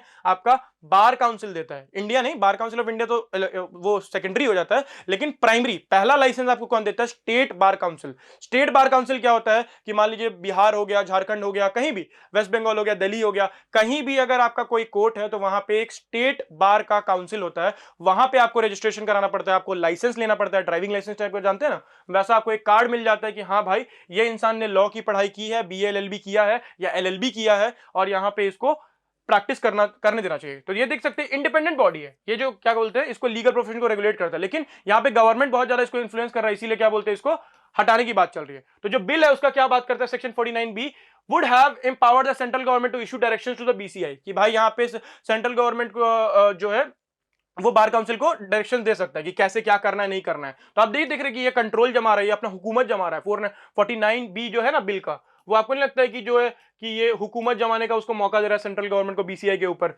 नेक्स्ट है आपका restriction on lawyer right to protest. आप देखे होंगे कि हर दूसरे दिन कोई भी अगर नया कानून आता है या कोई भी चीज ऐसा होता है, तो लॉयर्स जो होते हैं या कोई भी ऐसे गलत जजमेंट पास हो जाता है, तो लॉयर्स जो एडवोकेट्स होते हैं वही जो है हमारे समाज का फेस है। लीगल फेस अगर हम लोग बात करें तो एडवोकेट्स ही होते हैं। तो यहां पे अगर उनको कोई चीज गलत लगता है तो वो प्रोटेस्ट करते हैं। तो प्रोटेस्ट करना तो सही है ना भाई, जब तक आप दंगा फसाद नहीं करें। आर्टिकल 19 की अगर हम लोग बात करें, आर्टिकल 19 का अगर हम लोग बात करें तो आर्टिकल 19 में ये चीज गिवन है कॉन्स्टिट्यूशन में कि आपके पास राइट टू प्रोटेस्ट है, पीसफुल प्रोटेस्ट। तो यहां पे अगर पीसफुल प्रोटेस्ट भी अगर हमसे छीन रहे हैं तो आपको नहीं लगता ये गलत चीज है? और यही चीज कर रहा था ये नया बिल, और इसीलिए इसको हटाया गया। रिस्ट्रिक्शंस और लॉयर्स राइट टू प्रोटेस्ट, यहां पे सेक्शन 35 जो है आपका, सेक्शन 35 किसका, जो बिल आया था जिसको हटाया गया है, वो क्या बोलता है? Aimed to ban strikes. तो यार सीधे बैन थोड़ी कर सकते हैं आप, ban and boycott by lawyers. तो यहां पे अगर किसी भी फॉर्म का कोई भी लॉयर अगर प्रोटेस्ट कर रहा है, अगर कोई भी चीज पे आवाज उठा रहा है, तो उसके आवाज को दबाया जाएगा। ये आपको सुन के ही आपको समझ में आ गया कि ये गलत चीज है। तो यहां पे इसके कारण जो है किसी भी मिसकंडक्ट के कारण उसको पनिशमेंट हो सकता है, उसको सजा सुनाया जा सकता है। तो यहां पे जो राइट टू प्रोटेस्ट होता है वो आपका क्या बोलते हैं, वो चीज छीना जा रहा था, इसीलिए क्या बोलते हैं ये गलत हो गया। और आर्टिकल 19 के हिसाब से अगर आप देखिएगा तो आपके पास राइट है कि आप पीसफुल प्रोटेस्ट कर सकते हैं। चलिए नेक्स्ट जो है आपका बात करते हैं, ये क्या इंपॉर्टेंट हो रहा था कि फॉरेन लॉयर्स जो होते हैं, फॉरेन लॉ फर्म जो होता है वो आपका इंडिया में आता है। तो यहां पे उसको रेगुलेट करने के लिए जो है आपका गवर्नमेंट के पास पावर दे रहा था। तो फॉरेन लॉ फर्म्स मतलब समझ सकते हैं, मान लीजिए कोई इंडिया के बाहर से अगर लॉ पढ़ के आया है, ठीक है, बैरिस्टर वगैरह आप समझ सकते हैं। तो यहां मान लीजिए कोई इंडिया के बाहर से लॉ करके आया है, या फिर कोई इंडिया के बाहर प्रैक्टिस करता है, लॉ पढ़ के नहीं आया इंडिया में लेकिन बाहर प्रैक्टिस करता है, कोई बाहर से लॉ पढ़ा है और प्रैक्टिस करता है। तो क्या फॉरेन लॉ फर्म्स को जो इंडिया के बाहर एग्जिस्ट करते हैं, क्या वो इंडिया में प्रैक्टिस कर सकते हैं? इस पे बहुत बड़ा सवाल उठा है और इसका बहुत सारे इंपॉर्टेंट केसेस आप देख सकते हैं। 2018 का भी एक केस है, bar council of India versus A के बालाजी, ये भी बहुत बहुत इंपॉर्टेंट है। इसमें वही बोल रहे थे कि क्या हम लोग जो फॉरेन में लॉ फर्म्स है, जो इंडिया के बाहर लॉ फर्म्स है, क्या उनको इंडिया में काम करने दे सकते हैं? तो यहाँ पे बोला था 2018 में कि foreign law firms could offer legal advice, कि वो अपना सलाह ऑफर कर सकते हैं, वो वहां पे बैठे बैठे अपना सलाह मशवरा दे सकते हैं ऑन अ टेम्पररी बेसिस, कि मतलब एक केस के लिए, दो केसेस के लिए वो कर सकते हैं, but could not practice law in India. Obvious बात है भाई कि अगर आप फॉरेन केस है तो यहां पे मान लीजिए मेरा कोई केस इंटरनेशनल किसी कंपनी के साथ हो गया, तो यहां पे फॉरेन लॉयर्स देख सकते हैं मेरा केस, चलेगा एक केस। लेकिन वही फॉरेन लॉयर्स अगर मान लीजिए धंधा बना ले ये चीज कि डेली बेसिस पे वो केस देख रहे हैं इंडिया से रिलेटेड, आपको नहीं लगता कि इंडिया में अगर आप लॉ पढ़ के प्रैक्टिस कर रहे हैं तो आपका ये राइट टू एम्प्लॉयमेंट बोल लीजिए, या आपको काम करने का जो अधिकार है वो छीन रहा है अगर हम फॉरेन लॉयर्स को एंट्री देंगे? तो यहां पे टेम्पररी बेसिस पे सुप्रीम कोर्ट ने बोला ए के बालाजी के केस में कि आप टेम्पररी बेसिस पे ये चीज अलाउड है, लीगल एडवाइस दे सकते हैं फॉरेन लॉयर्स, लेकिन यहां पे प्रैक्टिस करने का राइट नहीं है। ठीक है, तो यही चीज आप देख सकते हैं, इसमें हम लोग क्या कर दिए, यहां पे सेंट्रल गवर्नमेंट के पास पावर दे दिए। तो आपको पता ही है, अगर सेंट्रल गवर्नमेंट खुद के हाथ में पावर ले रहा है और ये बिल के थ्रू सेंट्रल गवर्नमेंट खुद के हाथ में पावर लेके क्या कर रहा है कि हम लोग फॉरेन लॉयर्स को भी अब बुला सकते हैं, यहाँ पे ये कर सकते हैं, वो कर सकते हैं, और जो कि बहुत गलत चीज है। अभी किया नहीं लेकिन कर सकता था इन फ्यूचर, तो यहाँ पे उनके पास पावर जा रहा है, जो कि बहुत गलत चीज है।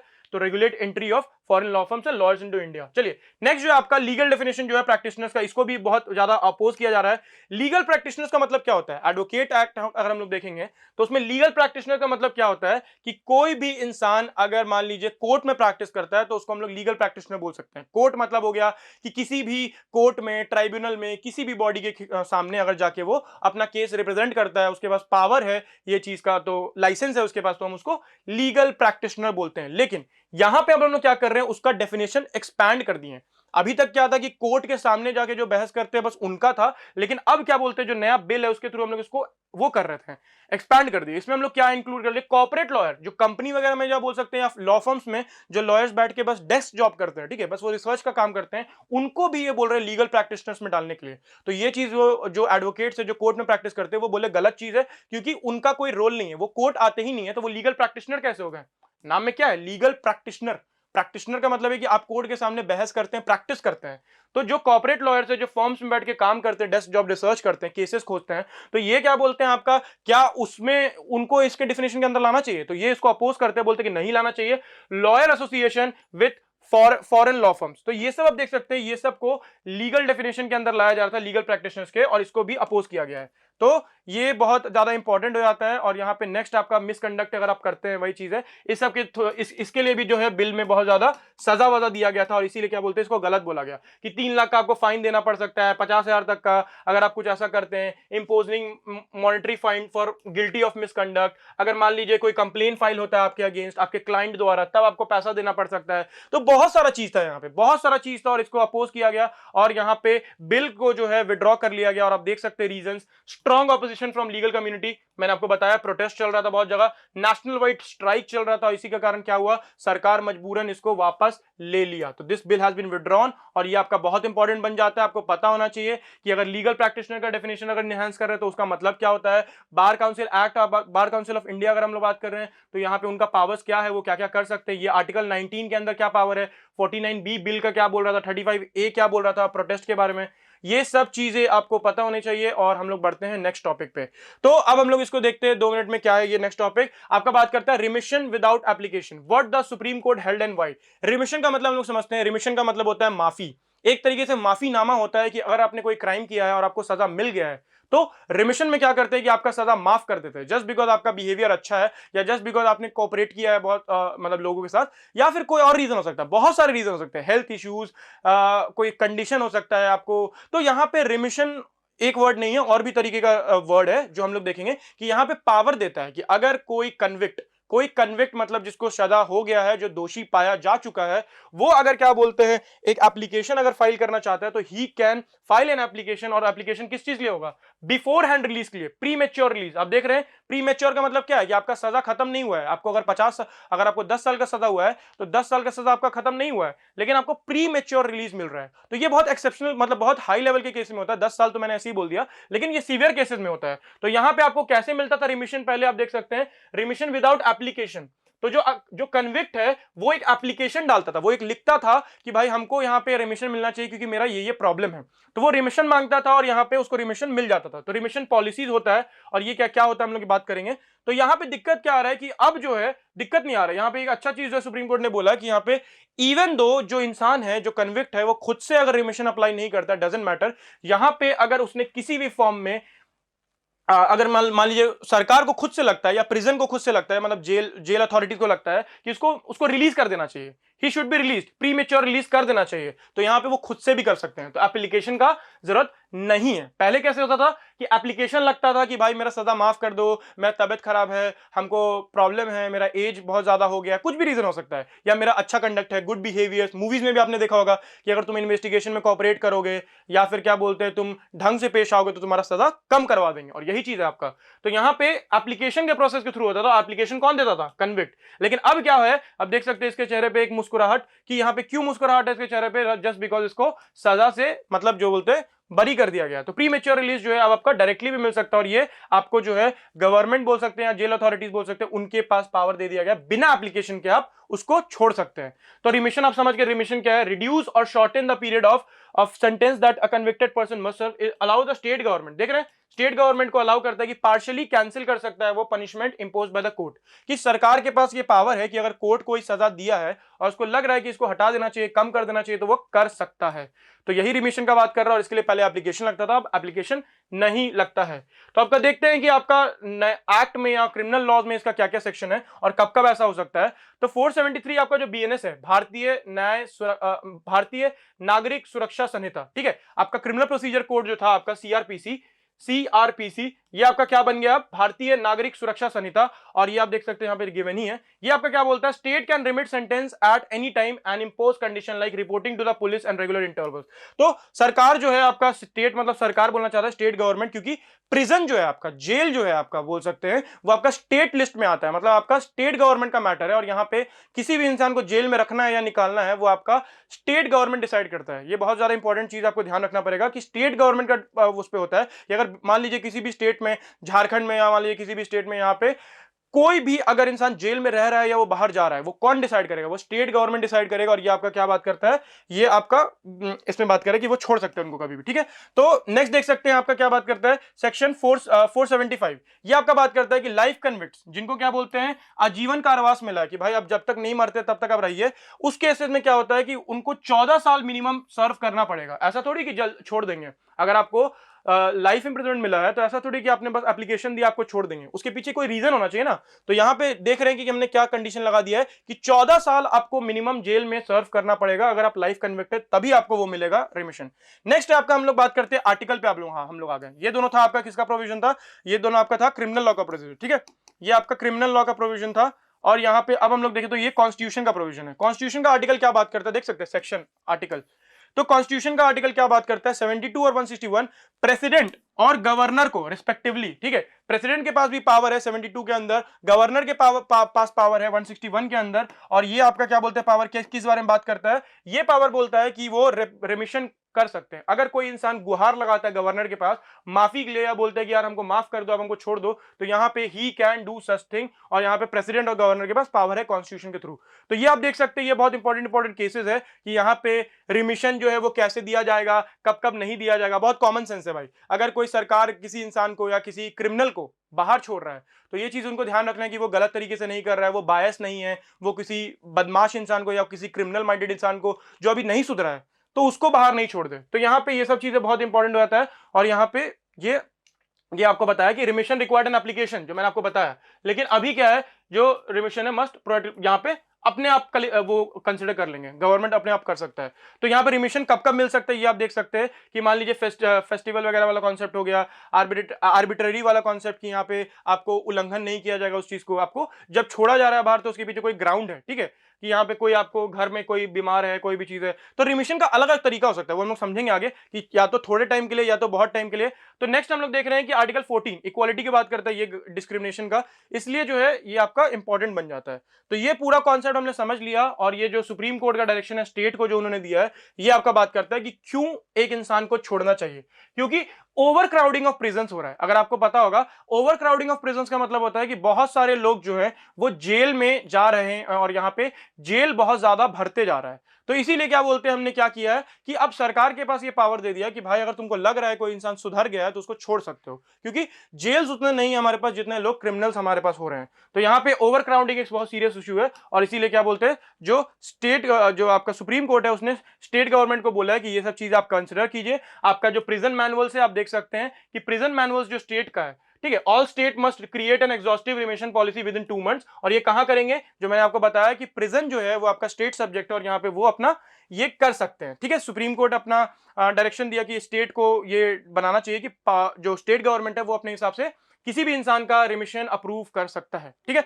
तो ये सब आप देख सकते हैं ग्राउंड्स। तो हम लोग समझते हैं बहुत की टर्म्स है ये, 3-4 टर्म्स क्या होता है की टर्म्स में। आप देख सकते हैं पार्डन होता है, एक होता है कम्यूटेशन, रिमिशन तो हमने देख ही लिया, एक होता है रिस्पाइट और एक होता है आपका रिप्राइव। इन सब में क्या अंतर है, ये तरीका एक तरीके का सजा माफ ही होता है, लेकिन सजा माफ करने में भी इस सब में क्या डिफरेंस है। तो पार्डन का मतलब होता है ये आपका सब रिमूव कर देता है, पार्डन मतलब माफी, पूरे तरीके से एग्जाम्प्ट कर देता है, आपको कोई सजा नहीं मिलता है, बोथ सेंटेंस एंड कन्विक्शन, आपको जो सजा हुआ है वो पूरे तरीके से माफ हो जाता है। और इसका मतलब होता है पार्डन। आपने सुना ना, pardoning power of the president, तो ये सब आपका उसी में आता है। कम्यूटेशन का मतलब है कि अगर आपने अप्लाई किया है तो यहां पे एक पनिशमेंट जो है आपका वो दूसरे पनिशमेंट से रिड्यूस हो जाएगा। जैसे कि अगर आपको फांसी की सजा मिली है तो यहां पे अगर आप अप्लाई करते हैं कम्यूटेशन के वजह से क्या हो जाएगा, वो फांसी आपका क्या बन जाएगा, लाइफ इंप्रिजनमेंट बन जाएगा, ठीक है। फॉर एग्जांपल डेथ सेंटेंस में be commuted to rigorous imprisonment, तो आपको फांसी नहीं मिलेगा लेकिन आजीवन कारावास मिल जाएगा। और ये अगर आपको मिल रहा है तो ये एक हायर पनिशमेंट के लिए एक लोअर पनिशमेंट मिल रहा है, और ये क्या है, कम्यूटेशन।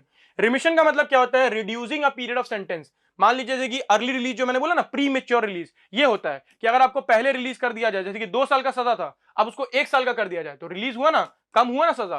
तो यहां पे वो चीज बात करते हैं रिमिशन के थ्रू। रिस्पाइट का मतलब होता है it denotes awarding a lesser sentence in place of one originally awarded. तो यहां पे सजा मिल रहा है, यहां पे खत्म कर दे रहा है, आप देख रहे हैं, प्री मेच्योर रिलीज करता है, इसमें छोड़ देता है, लेकिन यहां पे छोड़ नहीं रहा है, यहां पे कम कर रहा है, लेस सेंटेंस दे रहा है in place of one originally avoided. और यहां पे क्या बोल रहा है, किस केस में, अगर आप फिजिकली डिसेबल्ड हैं, अगर आपको तबियत खराब है इन दैट केसेस यहां पे, या फिर आप बोल सकते हैं कोई प्रेग्नेंट वुमेन है, तो यहां पे इन सब केसेस में आपका हेल्थ कंडीशन हो गया, हेल्थ कंडीशन, एज फैक्टर, आपका डिसेबिलिटी, ये सब देख के हम लोग क्या कर सकते हैं, आपको यहां पे रिस्पाइट करवा सकते हैं। लास्ट टर्म है आपका रिप्राइव।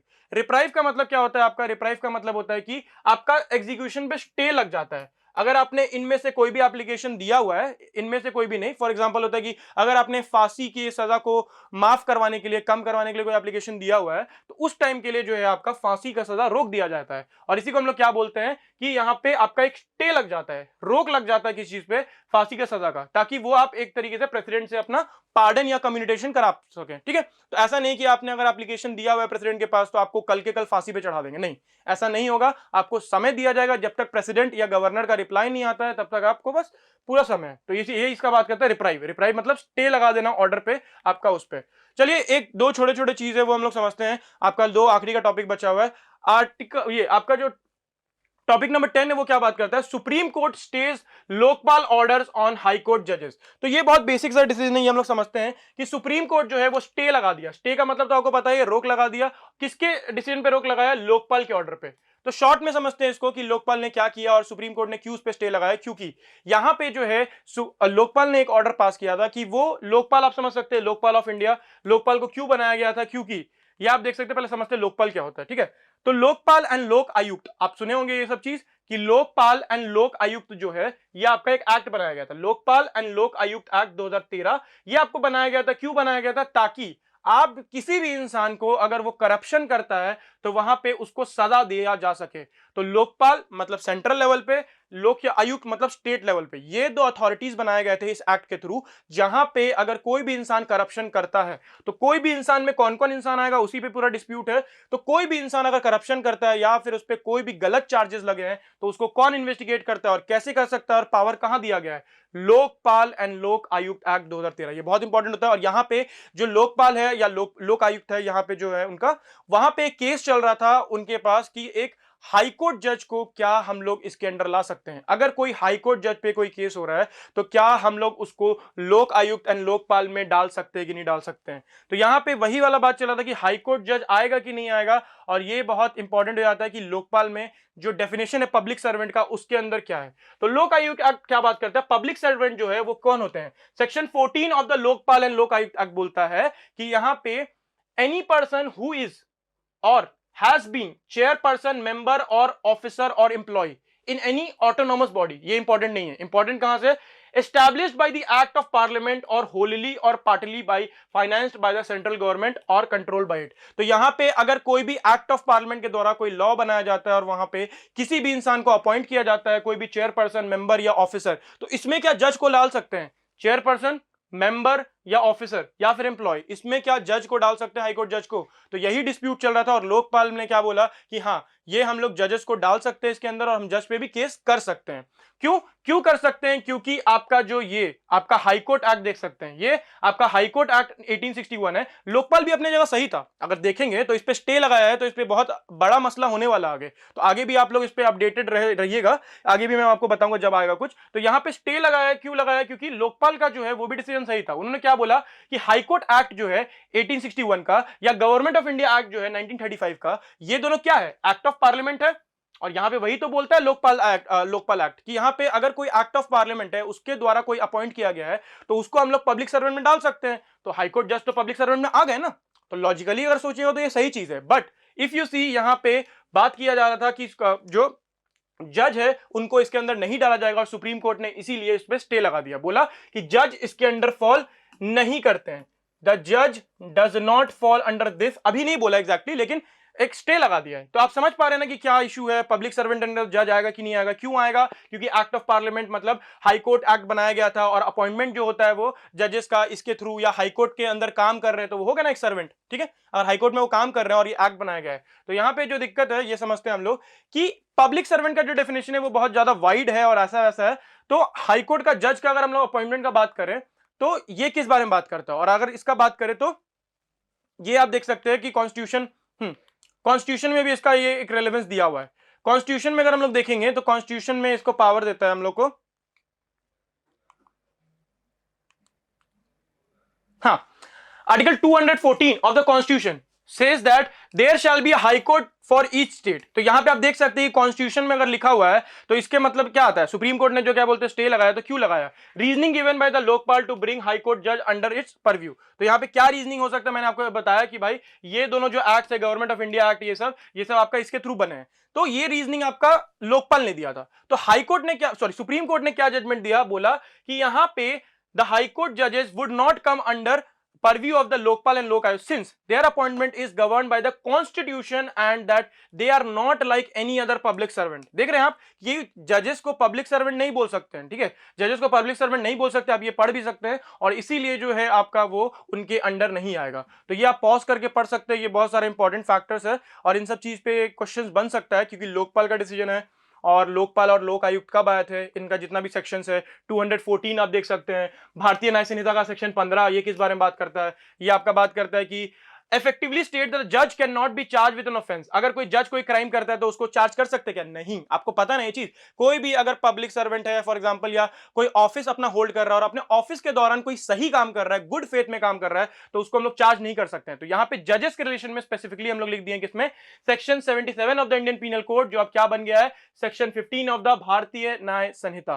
तो ये आपका आईपीसी था, इसमें क्या बोलता था कि जजेस को जो है अब हम लोग चार्ज नहीं कर सकते हैं अगर वो ऑफिशियल ड्यूटी में काम कर रहे होंगे। ठीक है, तो इसी के थ्रू आप देख सकते हैं ये सब जितना भी आपका लॉ इंपॉर्टेंट हो जाता है। पब्लिक सर्वेंट डेफिनेशन में कौन कौन आता है, इससे भी आपका क्वेश्चन बन सकता है कि क्या एक चेयरपर्सन हो गया, मान लीजिए इस पे क्वेश्चन बना दिए कि अगर कोई चेयरपर्सन है तो क्या वो उसके अंदर आएगा, कोई मेंबर है क्या वो आएगा, ऑफिसर है क्या वो आएगा, एम्प्लॉय है तो क्या वो आएगा। तो हर एक चीज पे क्वेश्चन बन सकता है। या यही जो केस है इसी पे एक क्वेश्चन पूछ देगा कि मान लीजिए कोई जज है, उसको अपॉइंट किया गया, तो यहाँ पे क्या एक जज पब्लिक सर्वेंट के अंदर आएगा कि नहीं आएगा। तो आप देख सकते हैं आपके सामने ये आंसर है। सेक्शन 14 भी आपका इंपॉर्टेंट हो जाता है।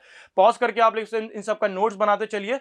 ठीक है, एक वर्ड हम लोग देख सकते हैं बस, सुओ मोटो का मतलब देख लेते हैं बस। सुओ मोटो का मतलब होता है कि ऑन इट्स ओन, आप खुद से कोई केस या कुछ भी चीज रजिस्टर कर सकते हैं। सुओ मोटो का मतलब होता है ऑन इट्स ओन, मतलब मैंने खुद से किसी चीज का कॉग्निजेंस ले लिया, मतलब हमको दिखा कोई चीज गलत होते हुए तो यहां पे मैंने खुद से वो केस रजिस्टर कर लिया। फॉर एग्जांपल पुलिस वाले पेट्रोलिंग करते हैं, वहां पे अगर उन्हें दिख गया कोई क्राइम हो रहा है तो क्या वो वेट करेंगे कि भाई क्राइम रिपोर्ट होगा, एफआईआर फाइल होगा, उसके बाद अरेस्ट करेंगे? नहीं, उनको अगर क्राइम होते हुए दिख गया तो वो सुओ मोटो अपने हिसाब से वो कॉग्निजेंस ले सकते हैं। कॉग्निजेंस का मतलब है वो केस रजिस्टर कर सकते हैं, वो केस का वो जो है कॉग्निजेंस ले सकते हैं। तो सुओ मोटो मतलब होता है ऑन इट्स ओन, हम अपने हिसाब से ले सकते हैं। तो ये सब चीज आप समझ गए, ये आप पॉज कर करके पढ़ सकते हैं। नेक्स्ट हम लोग देखते हैं फीचर्स। आप देख ही सकते हैं फीचर्स क्या क्या। ये आपका जीके के पर्सपेक्टिव से इंपॉर्टेंट हो सकता है कि आपका लोकपाल एंड लोक आयुक्त में क्या कॉम्पोजिशन होता है, कितने मेंबर्स होते हैं, सिलेक्शन कैसे होता है, प्राइम मिनिस्टर सिलेक्शन कमेटी में कौन कौन होते हैं, prime minister, speaker of the Lok Sabha, jurisdiction क्या क्या होता है लोकपाल का, कहां कहां लोकपाल एक्सटेंड कर सकता है। तो ये सब आपका जीके के पर्सपेक्टिव बोल सकते हैं, ये इंपॉर्टेंट हो जाता है। और ये क्यों बनाया गया था सेंटर और स्टेट लेवल पे, मैंने जो आपको बताया था एंटी करप्शन के लिए, कि अगर कोई इंसान करप्शन कर रहा है तो इसलिए। और यहाँ पे ये सब चीज इंपॉर्टेंट है कि अपॉइंटमेंट में सिलेक्शन कमेटी में कौन कौन होते हैं, लीडर ऑफ द ऑपोजिशन। चलिए लास्ट आपका जजमेंट है, ये हम लोग समझते हैं, इसको शॉर्ट में निपटाएंगे कि बॉम्बे हाईकोर्ट का जो जजमेंट है, बॉम्बे हाईकोर्ट ने क्या बोला। और ये हर दूसरे दिन आता है, बॉम्बे हाईकोर्ट ही नहीं हर दूसरा हाईकोर्ट ये चीज बोलता है कि ये प्रेगनेंसी से रिलेटेड, अगर आप लोग बात करें प्रेगनेंसी से रिलेटेड, तो ऐसा है कि अगर आपको प्रेगनेंसी टर्मिनेट करना है, अगर आपको अपने बच्चे को टर्मिनेट करना है, बेबी को टर्मिनेट करना है जो कि अभी जन्म नहीं लिया है, तो क्या यहां पे कोई वुमेन, उसको अपने बॉडी पे क्या अधिकार है कि नहीं है। बोलते हैं ना कि अगर मेरा बॉडी है तो मेरा अधिकार होना चाहिए, कि अगर कोई बच्चा है मेरे वूम्ब में, अगर मेरे पेट में, तो इन केसेस वो इस दुनिया में आएगा कि नहीं आएगा, ये मेरा पर्सनल ओपिनियन होना चाहिए। मतलब कि मेरा बॉडी है तो बोलते हैं ना कि माई बॉडी तो माई रूल होना चाहिए। तो यहां पे वही चीज है कि क्या एक अगर मान लीजिए प्रेग्नेंट लेडी है और वहां पे अगर कल को पता चलता है कि वो बहुत ज्यादा लेट कर दी है, जैसे कि फॉर एग्जांपल कि 8 महीने हो गए हैं या 7 महीने हो गए हैं, फॉर एग्जांपल उसको वीक्स में कैलकुलेट करते हैं हम लोग कि 7 महीने हो गए हैं, 8 महीने हो गए, और फिर भी अगर उसको तब जाके पता चलता है कि कोई बच्चे में अबनॉर्मलिटीज है, अबनॉर्मलिटीज का मतलब है कि बच्चे में कोई प्रॉब्लम है, तो वहां पे क्या उस फीटस को, फीटस तो नहीं बोल सकते, क्या फीटस ही बोल सकते हैं, या किस उस बेबी को, अनबॉर्न बेबी को क्या वो टर्मिनेट कर सकता है। तो यही है जो आपका है, ये आपका बात करता है और ये आपको पावर देता है। तो यहां पे कोर्ट का आपको परमिशन लगता है। मेडिकल बोर्ड होता है एक, मेडिकल बोर्ड क्या होता है, आप जाते हैं, जो लेडी रहती है जिसके पेट में बच्चा है, वो जब वो हॉस्पिटल जाती है, एक मेडिकल बोर्ड कॉन्स्टिट्यूट किया जाता है, उसमें डॉक्टर्स होते हैं, वो उस लेडी का एग्जामिनेशन करते हैं, चेक करते हैं कि क्या वो जो बोल रही है, जो बच्चे के बारे में बोल रही है कि या उसको कोई बीमारी है, कोई, या वो जन्म लेने के बाद भी वो ठीक से चल नहीं पाएगा, वो डिसेबल्ड पैदा होगा, उसके हाथ पैर में प्रॉब्लम है, तो ये सब दिख पाता है ना। अगर आप देखिएगा सोनोग्राफी वगैरह जितना भी आपका प्रोसेस होता है वो बायोलॉजिकल प्रोसेस, तो वो आप देखिएगा तो यहाँ पे देख सकते हैं कि वहां पे डॉक्टर्स ये चीज पता लगाते हैं और एक डिटेल्ड रिपोर्ट बनाते हैं कि हाँ हाँ जज साहब, जब उससे पूछा जाएगा डॉक्टर से, मेडिकल प्रैक्टिशनर से, कि क्या इस लड़की को या इस वुमेन को अगर टर्मिनेशन करना है तो क्या ये ग्राउंड सही है, तो वो उस डॉक्टर से पूछता है जज और बोलता है कि यहां पे अगर उसको कोई मेडिकल इलनेस है, कोई बच्चे को प्रॉब्लम है, या फिर मदर के जान को खतरा है, होता है ना कि बेबी बॉर्न हो रहा है, उस समय क्या बोलते हैं कि मदर को एक्सेसिव ब्लड लॉस हो गया, उसके कारण मदर का डेथ हो गया, तो क्या इससे पहले ही उसको टर्मिनेट कर देना चाहिए। तो ये सब चीजें अगर जो डॉक्टर है वो जस्टिफाई कर देता है तो कोर्ट इसको अलाउ कर देता है। तो इसलिए हम क्या बोलते हैं कि हर दूसरे दिन ये क्यों आता है, क्योंकि यहाँ पे कोर्ट का परमिशन लगता है। मैंने बोला ना आपको कोर्ट का परमिशन, तो ये आपका देखिए, ये एक बार मैं बता देता हूं, आप हर महीने कोई ना कोई एग्जाम इंपॉर्टेंट जजमेंट आता है। तो बॉम्बे हाईकोर्ट क्या बात कर रहा है, allows women to terminate 25 weeks, 25 week जो 25 वीक्स हो गया था प्रेगनेंसी का एट प्राइवेट हॉस्पिटल। तो प्राइवेट हॉस्पिटल का इसमें बहुत ज्यादा इंपॉर्टेंट रोल है, ये हम बताएंगे कि यहाँ पे प्राइवेट हॉस्पिटल के अंदर आप कर सकते हैं कि नहीं कर सकते, ये बहुत डिस्प्यूट बना हुआ है। तो टर्मिनेशन कैसे होता है और कहां होता है, कैसे ये केस क्या है, ये हम लोग समझते हैं बस शॉर्ट में। तो यहाँ पे बॉम्बे हाईकोर्ट ने क्या बोला कि एक 35 साल की एक वुमेन है, उसको 25 वीक का जो प्रेगनेंसी है वो टर्मिनेट करने का अलाउ कर दिया। कहां? Private hospital. अब देख रहे प्राइवेट हॉस्पिटल बार बार क्यों आ रहा है, क्योंकि यहां पे इशू यही था, क्या हम टर्मिनेशन करना चाहते हैं तो बस हमको सरकारी अस्पताल, प्राइवेट हॉस्पिटल के बारे में कहीं लॉ में लिखा हुआ है, तो वही चीज हम लोग देखते हैं। यहां पे गैप्स है, बहुत सारे गैप्स है अबॉर्शन में। अबॉर्शन ये हम लोग एक लीगल टर्म्स यूज करते हैं। तो ये लॉ किस बारे में, देखिए medical termination of pregnancy rule 2003, MTP rules बोलते हैं इसको। इसके थ्रू हम लोग क्या गवर्न करते हैं, जो मैंने आपको पूरा प्रोसेस बताया ना कि किसी भी अगर बेबी को टर्मिनेट करना है, अबॉर्शन करना है, तो वहां पे कोर्ट का कब परमिशन लगेगा, डॉक्टर्स का कब परमिशन लगेगा, कोर्ट कब अलाउ करेगा, कब नहीं अलाउ करेगा, अगर होगा तो रिपोर्ट कैसे बनाया जाएगा, प्राइवेट हॉस्पिटल में होगा, गवर्नमेंट हॉस्पिटल में होगा, मेडिकल प्रैक्टिशनर कितने होंगे, डॉक्टर एक होगा, 2 डॉक्टर होंगे, 3 डॉक्टर होंगे, ये सब चीज आपका कहां गिवन है, medical termination of pregnancy rule 2003, MTP rule. ये क्या बोलता है आपका कि प्राइवेट हॉस्पिटल में जो है वो 24 वीक के बियॉन्ड आपका टर्मिनेशन नहीं हो सकता है। क्यों नहीं हो सकता है? क्योंकि आप देख सकते हैं ना कि गवर्नमेंट और प्राइवेट में क्या होता है। यहां पे अगर प्राइवेट में करते हैं तो प्राइवेट में हम लोग बोल सकते हैं कि उतना आपको बहुत सारे कारण हो सकता है, तो यहां पे लॉ में लिख दिए कि 24 वीक के बाद नहीं कर सकते हैं, और आप क्या देख रहे हैं यहां पे 25 वीक। तो 25 वीक में अगर किया है तो भाई कोई तो प्रॉब्लम है। तो यहां पे वही कोर्ट बोल रहा था कि यहां पे ऐसा कुछ नहीं है कि 24 वीक ही तक होगा, और कोर्ट ने अलाउ कर दिया, बोला प्राइवेट हॉस्पिटल में अगर 24 वीक भी लिखा हुआ है डजंट मैटर, 25 वीक का भी अगर ये प्रेगनेंसी है स्टिल वी ऑफर इट, मतलब ये हम लोग बोल सकते हैं we are granting that thing कि आप उसको टर्मिनेट कर सकते हैं। और इसीलिए क्या बोलते हैं, लैंडमार्क डिसीजन बन गया। This landmark decision sets a crucial president कि यहां पे अगर 24 वीक नहीं भी होगा तब भी 25 होगा, 26 होगा, तब भी कोर्ट के ऊपर है, ये वो टर्मिनेट कर सकता है। तो हम लोग लॉ समझते हैं शॉर्ट में कि लॉ क्या बोलता है आपका। तो आपका बात करते हैं section 3 of the MTP act 1971। MTP act क्या बोलता है कि प्रेगनेंसी जो है वो 20 वीक्स तक, 20 वीक्स तक आप टर्मिनेट कर सकते हैं। 20 वीक्स तक आप प्रेगनेंसी को टर्मिनेट कर सकते हैं। उसके बाद क्या बताया है, from approval of 1 registered medical practitioner. हमें मैंने क्या बोला, एक डॉक्टर हो रहा है तो आप उससे करा सकते हैं 20 वीक तक। लेकिन अगर मान लीजिए कि 20 से 24 वीक है, आप देख रहे हैं 20 से 24 वीक का बात है, तो approve from 2 registered medical practitioner. अब यहां पे डॉक्टर्स कितने हो गए, 2 डॉक्टर्स हो गए, ठीक है, इज मैंडेटरी। नेक्स्ट आपका क्या बात करता है, rule 3B of the MTP act बोलता है, रूल बोल सकता है, allows abortion between 20 to 24 weeks for special categories including rape victims. मान लीजिए आप अबॉर्शन किस केस में आप परमिट करते हैं, मान लीजिए कोई रेप विक्टिम है, या फिर कोई माइनर है, या फिर कोई मान लीजिए वुमेन है, कोई माइनर है, कोई बच्चा है, या फिर कोई वुमेन है जिसके साथ क्या बोलते हैं मैरिटल स्टेटस जो है which change marital status during pregnancy. तो यहां पे अगर मान लीजिए उसका डाइवोर्स हो गया है, वो बच्चे को कैरी फॉरवर्ड नहीं करना चाहती है, उसका एक बिलीफ चेंज हो जाता है कि यार मैं शादीशुदा नहीं हूं तो मैं बच्चे को कैरी नहीं करना चाहती हूं, किसी भी कारण से यहां पे अगर आप स्टेट करते हैं तो यहां पे आप वो टर्मिनेट करा सकते हैं। तो यहां पे प्रेगनेंसी अगर 24 वीक के बियॉन्ड होता है, ये तो 24 वीक तक पढ़ रहे थे, लेकिन बियॉन्ड अगर ग्रेटर देन 24 वीक्स होगा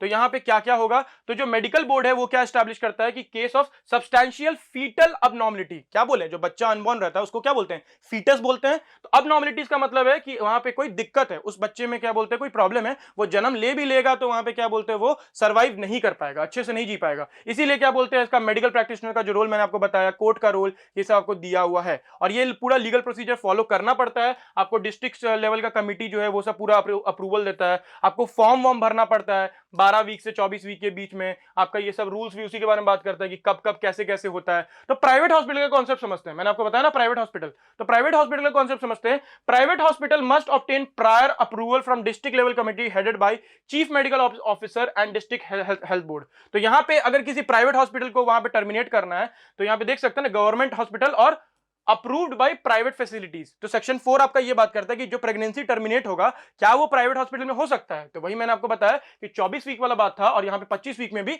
अलाउ कर दिया है। तो यहां पे ये जो भी आपका बैकग्राउंड ऑफ द केस आप देख सकते हो, मैंने जो बताया कि बच्चे में जो है वो कुछ दिक्कत था, स्केलेटल क्या बोल सकते हैं उसको, डिस्पेलिसिस, एक डिस्पेलिसिया जो बोलते हैं एक जेनेटिक डिसऑर्डर है वो था उस बच्चे को, और यहाँ पे न्यूरोलॉजिकल वाला कॉन्सेप्ट की उनके ब्रेन को भी इफेक्ट करता, ठीक है, न्यूरोलॉजिकल डिसऑर्डर था। तो यहाँ पे जो मेडिकल बोर्ड है उसने क्या बोला, रिकमेंड किया कि बच्चे को गिरा देना चाहिए या बच्चे को टर्मिनेट कर देना चाहिए। तो यहाँ पे despite recommendation she couldn't proceed due to the legal limitation. अब जब वो क्या बोलते हैं मेडिकल बोर्ड ने अप्रूव कर दिया, जब वुमेन गई वहां पे क्या बोलते हैं टर्मिनेशन के लिए, तो उनको प्राइवेट हॉस्पिटल ने मना कर दिया, बोला कि भाई लॉ में 24 वीक तक ही लिखा हुआ है, 25 नहीं लिखा हुआ है, तो हम लोग नहीं कर सकते हैं। तो यहाँ पे जब वो प्राइवेट हॉस्पिटल गई तो उसके बाद वो कोर्ट चली गई, कोर्ट ने बोला कि हाँ 25 वीक तक भी हो सकता है। तो ये आप देख सकते हैं कि कोर्ट ने क्यों अलाउ किया, क्योंकि यहाँ पे बहुत जरूरत था, अगर नहीं किया जाता तो फिर बच्चे के जान को खतरा था, मदर के जान को खतरा था, और यहाँ पे ये सब चीजें आपका बात कर रहा है। ठीक है, तो ये आप लोग समझ गए। तो ये आपका पूरा था, आप देख सकते हैं 27 वीक तक भी पहले किया है आपका। 2024 में भी एक केस था जिसमें 27 वीक्स तक भी आपका टर्मिनेशन अलाउ किया था प्राइवेट हॉस्पिटल में। तो ये जितना भी आपको ये से समझ में आया, जितने भी आपके जजमेंट से करंट लीगल के 11 टॉपिक्स हमने कवर किए हैं, इसके बाद आपको क्या करना है कि अगर वीडियो देख रहे हैं तो आप नोट्स बना सकते हैं शॉर्ट में, जो इंपॉर्टेंट टॉपिक्स हैं वो आप कवर करके शॉर्ट में लिख सकते हैं, वर्ड मीनिंग्स वगैरह। और ये बहुत इंपॉर्टेंट होता है अगर आपको लीगल रीजनिंग का सेक्शन एस करना है, अगर आपको अच्छे से उसमें नंबर चाहिए 32 में 32, तो यहां पे you have to read this things, और ये आपके लिए बहुत बेनिफिशियल होगा। तो this was all for today. Thank you everyone, hope you like this video, and comment down below if you have any issues, and subscribe for more. Thank you everyone.